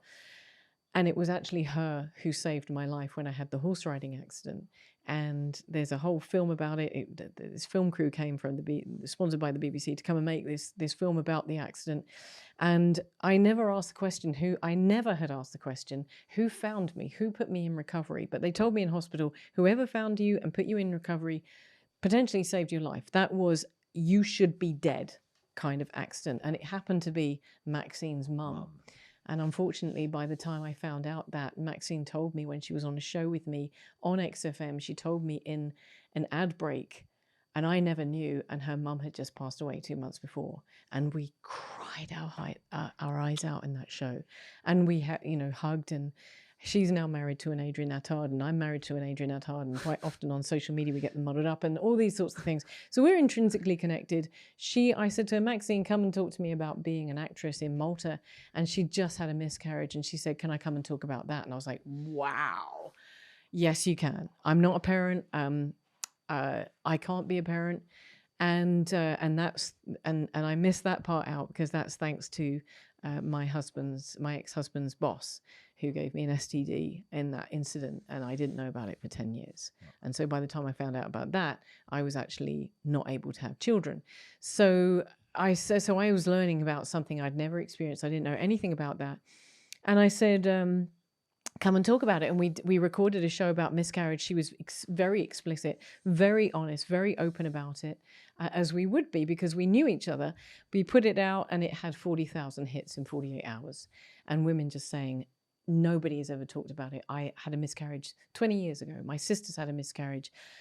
And I suddenly discovered that there is a whole plethora of topics that nobody talks about, that there's shame associated with, or embarrassment, or maybe we just don't. And one of them was a topic that I was going through at the very time, menopause. I didn't know that there's 52 known symptoms of menopause, and I never had a hot flush in my life, and nobody talks about it. Nobody talks about it. And that's where the She Word was born. So She Word is kind of like a little bit about interviewing 3 women at a time. And so that's how I got onto online, and that's how bringing that right back full circle. If I'm really honest, the She Word enables me to make sense of everything that went before. Because I could be sitting with someone who is domestic violence victim, or I could be sitting with somebody who's, we're talking about addiction, or we're talking about divorce and separation, or we're talking about dating, or we're talking about breakups, or we're talking about, I don't know, metaesthetics or anything. And there's something that I can relate to. I understand. I don't understand what it's like to be a mum or to be a dad, but I have paramount, my goodness, do I have respect for women who are mothers, whether they be single, married, whether they're working or stay at home. It has just been the biggest honor of my life to make sense of everything that went before, and to be able to apply that to something that is, I stumbled across a formula that works. What did it give you? Peace. You knew that clearly, yeah? Profound peace. Wow, okay, well done. Yeah. I strongly believe, and I suspect, John, you're exactly the same. Not one single one of us, not one single human being has the right to judge somebody else. We can never say that we will not be in their shoes. We are never able to say that we will not be in that downward spiral, that we will not experience this. I came from a middle class, white, privileged home in the UK, in the country, and London, and I didn't expect any of those things to happen to me. If you told told that 13-year-old girl that it's, Trudy, it's going to get a lot worse before you see sunshine, that might have been it right then. Because if I knew what was coming, I would not have signed up for that. I mean, I would not have lasted. And so my situation was that there was a perfect storm of bad decisions and bad things that happened to me that put me in that place. None of us are above that. None of us can say that that's never going to happen to us, because we don't know, because we don't control everything. And so for me to be able to connect with women that are experiencing that without judgment and just say, hey, listen, you know, you've got a story. Let's hear what your story is. Yeah. It gives me profound peace. There's something a bit sacred about storytelling. There's something a bit sacred about people listening to each other, and especially if it's done in like an intimate space. I think, in fact, that if I reflect on even my and your relationship, you know, it was like immediately because we shared that unique moment. It's a very unique moment because how often do people have the time in this day and age where everything is just speeding along, you know, to sit down and listen, let me tell you about my life. And that is there's something sacred both for the person that gets to share that story and for the person that listens. And yeah, I can see why you had peace and why it's a project you would continue to pursue. But this comes back to the very first thing that you asked me about when we talked about my self-harming and my godfather noticing, and I said I just wanted to be seen. Yeah. And I think that's the thing with storytelling and sharing and doing what we're doing now. Quite a lot of the time I find with the she word, it's I can't fix the situation. And you know, this is very subjective to women. Men are fixers. Women actually, most of the time, they really want to just be seen and know that they're not on their own and that somebody else has gone through it. And you know, you referenced Pete and he said, why are you telling all this? Why are you doing this? Because how can I actually contribute? How can I make sense? How can I bring value to anything that I've been through if I'm not prepared at my grand old age to say, you know what? I'm just going to be honest and tell the story. Yeah. Because if it helps one other person, if one other person feels seen, I can't change their circumstances, but they might just know that they're not on their own. Yeah, which is why I also kind of was keen on hearing about your bulimia and anorexia story. I know how much my sister suffered, my mother suffered because of that, and I just get the feeling that people are just very confused when they're going through that. So when they can hear someone tell it to them, kind of in retrospect, that offers some sort of, well, it just makes it more clear, and perhaps that could help settle at least some of the confusion. So I see a lot of merits in what you do, so much so that we decided to team up and work on the He Word project, which is kind of a space for us men. I mean, I get a lot of.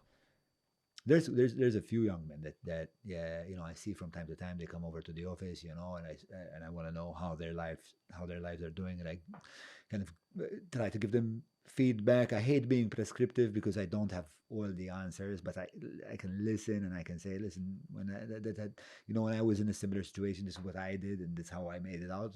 Might work for you, but I think even the fact that they kind of get the opportunity to kind of say the dirty parts out loud, or like the messy parts out loud, gets them to also kind of, I don't know who said, like, language is a mirror for the brain. They get to kind of look at what's happening. So anyway, I'm looking forward to doing the He Word together. I'm looking forward to explore masculinity. There is definitely a crisis in masculinity. I think there's a crisis all over in general. I think nations have lost their way. I think communities have lost their way. I think religions have lost their way. I think and that goes down to the very kind of essence of masculinity as well, is also one of these things that are in crisis. You know, when you said that, I was thinking about the biggest lie I think that we've been fed over the last, 15 years is social media. By the very title, it's not social media at all. It is the most isolating and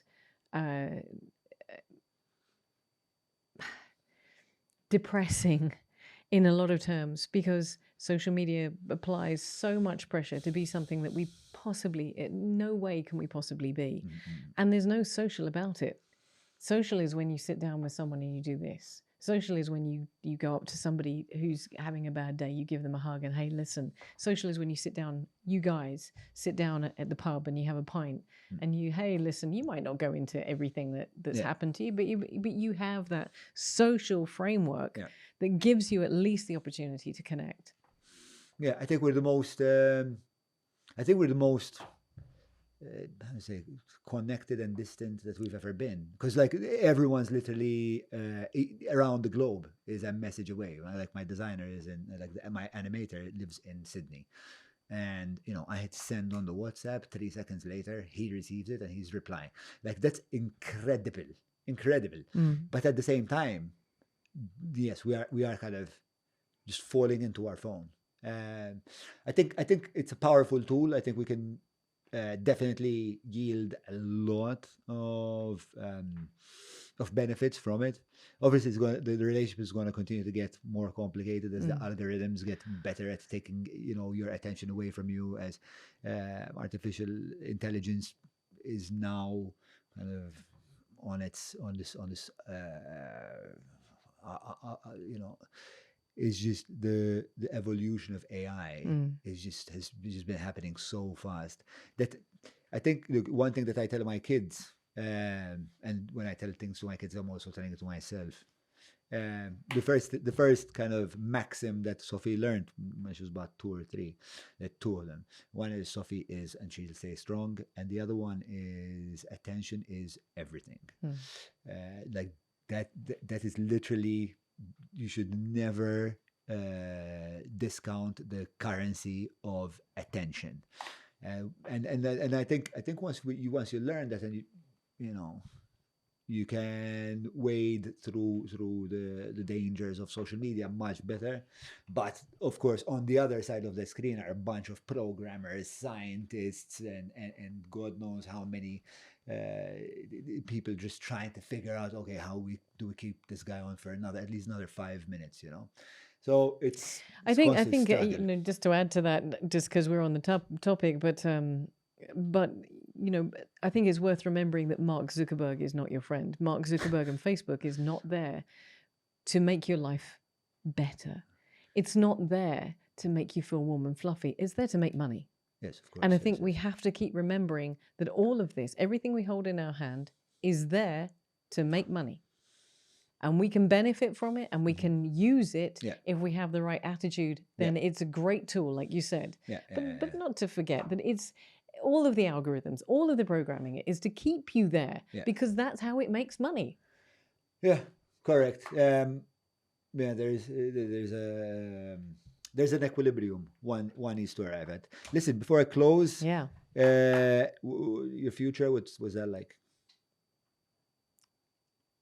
Come on, you have a plan. I'm sure I do. I some sort of outline. I want to keep doing what I'm doing with the she word until we have exhausted every single conversation that women have. Women.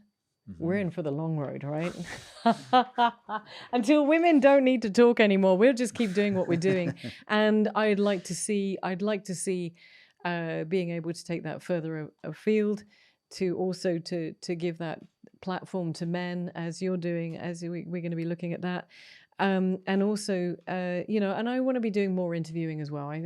But I'm very, very, very happy. I'm insanely happy. John, I've stopped judging where the future is going to take me. I think half of it is just not knowing. Life is what happens to you when you're busy making other plans. Yeah. John Lennon. So look, we'll ask some Patreon questions. Do we have Patreon questions? Yes. So. Wow. You ready for some Patreon questions? This is cool. Oh, can I do it? Yes.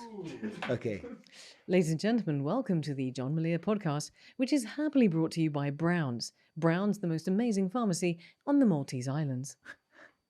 Can you talk a bit about their gut health service? They have a great gut health service. It is actually a fantastic it's really a good service. Have you tried Can it? I add to this? Yes, Yes, because listen, I'm going to speak to, this is the wrong audience. If there is any single menopausal woman that's watching this right now, butt sludge is a sign that you have menopause. What? Butt sludge. No, I made that one up. You can't have that. That's mine, okay? You cannot use butt I'm not sludge. even, I don't even know what it is. Butt sludge, I'm lost. bad poo is a sign of menopause. Yeah? Okay. Okay. So it's one of the symptoms that nobody talks about. You talk about hot flushes. Browns can help you with butt sludge. There you have it, guys. That's a unique selling point that I could have never explained to my audience. That's why you got me on the show. First time, huh? Yes, one time. Yes, Thank yes. Knocked it out the park. I'll Well just done. send you the invoice. From Andrew. Many native Maltese don't love Malta as much as you. Can you give me an elevator pitch selling Malta? People are just Do you want me to do it with the voice? Yes. Throwing her softballs all night. Let's go. You will find in the middle of the Mediterranean the most unique archipelago of islands. Deep, deep in history.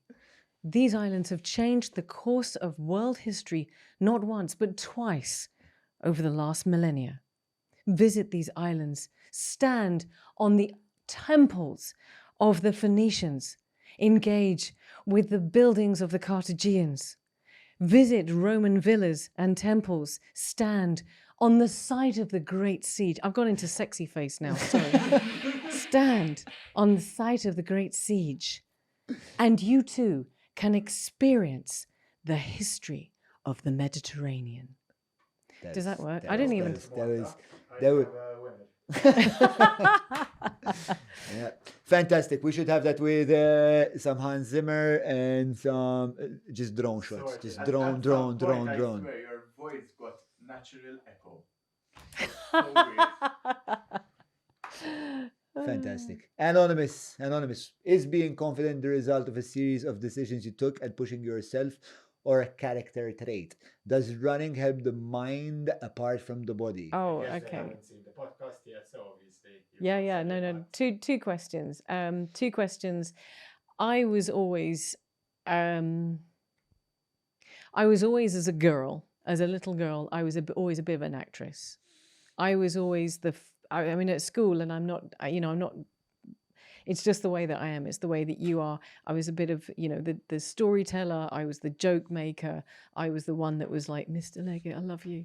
But I was always, and I can tell you, always the fake it until you make it.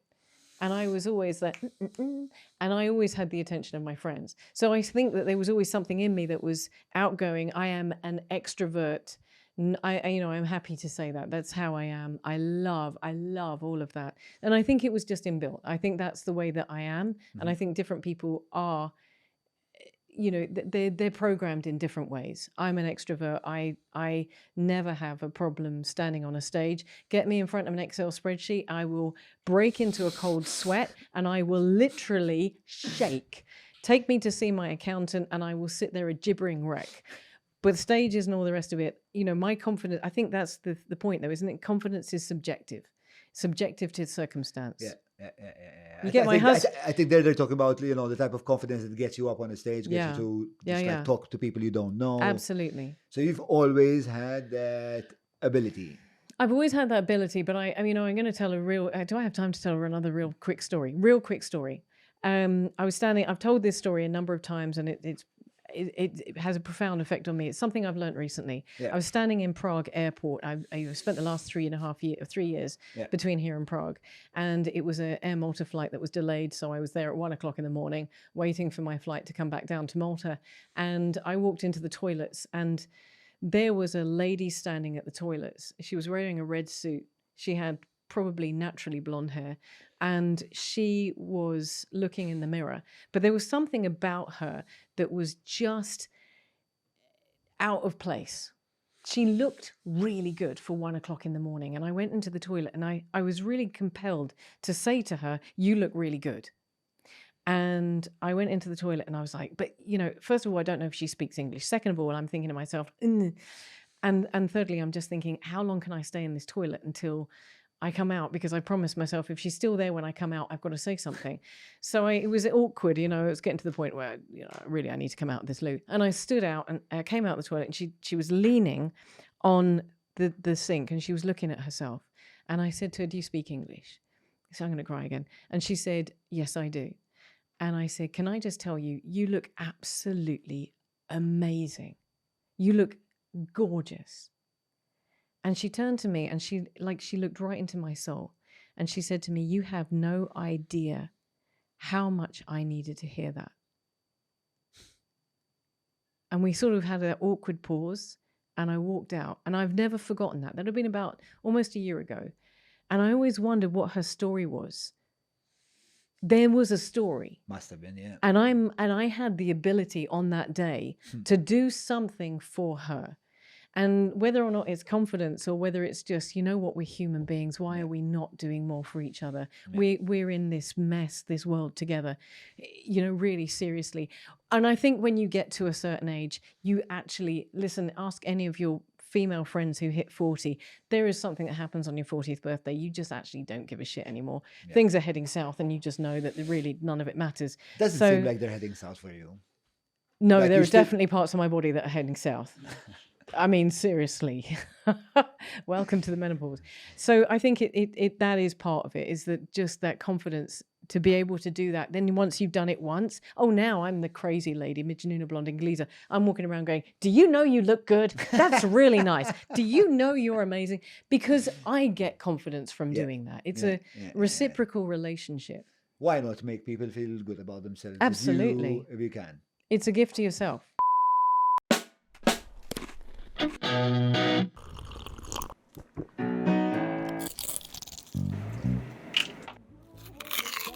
Know your food. Book your food intolerance and allergy test now. Browns. We have anonymous advice for your 18-year-old self if you ever met her. Wow. That is a seriously good question. I know none of the ones I asked you responded to like that, but some guy or girl, that was your question. Why did you write anonymous? You wrote Julian and he's like, doesn't want to give you any spotlight. All right, so Julian is asking. Of course, now he's taking credit for it. I don't really trust it was his question anyway. I am not feeling in any way inside. This is literally my profession. I asked like 1,000 questions. None of them, she said, oh, that's really good. But apparently Julian's is really good. So look at Julian. Tell him. What would you tell him? So there's two things here. What would I say as advice, and what would I like to say to? Because I have been writing a book, and it starts off with what I want to say to my younger self.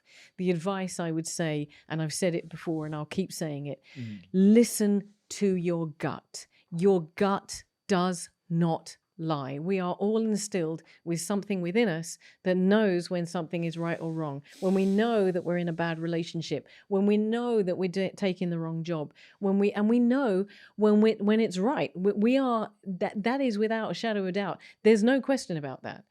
What happens is that we are conditioned through circumstance to overwrite that gut, and we don't hear it anymore. And because we are conditioned at whatever, for me at an early age, to overwrite everything that I was hearing. Yes, there's no way that's possible. That, you know, I'm being told that I'm loved. That has to be true. So you overwrite your gut, and it took me 45 years to get back in touch with my gut. So my advice is, your gut is never wrong. Take time to learn what your gut is saying to you. Every bad relationship I went in I knew walking into it. I knew. Every time I've made a mistake, whether it be a work relationship, whether it be I knew something I signed up for 2 days ago. I knew I was making the wrong decision. And then I went, okay, quickly, you've got to get out of this as quickly as possible. So that would be my advice. What would I say to the younger version of me is, stick in there. It's going to get really, really, really bad. Really bad. And then it's going to be more than you could ever imagine. All right. So, yeah, I don't feel like I should reply to that. I think that's the note we should end this podcast on. Trudy, always a pleasure. Did you enjoy yourself? I had an absolute ball. I was expecting to be 20 minutes. I have no idea how long we've been. But then I kind of, you know, when I... We're both chatty, so like this wasn't going anywhere else really. And I think we're both deeply interested in the human condition. I've had it's been an absolute honor to be on your podcast, John. I've had a really, really good time. It's been really nice to have that kind of reciprocal relationship. I learned so much from you when I interviewed you. I really took away with so much from that. Likewise. Okay, I think we're a good. I think there's a good symbiosis. I believe it's called in biology. Yeah. All right. So, Trudy, Kerr, fantastic. To plenty more. Okay. All right, next week.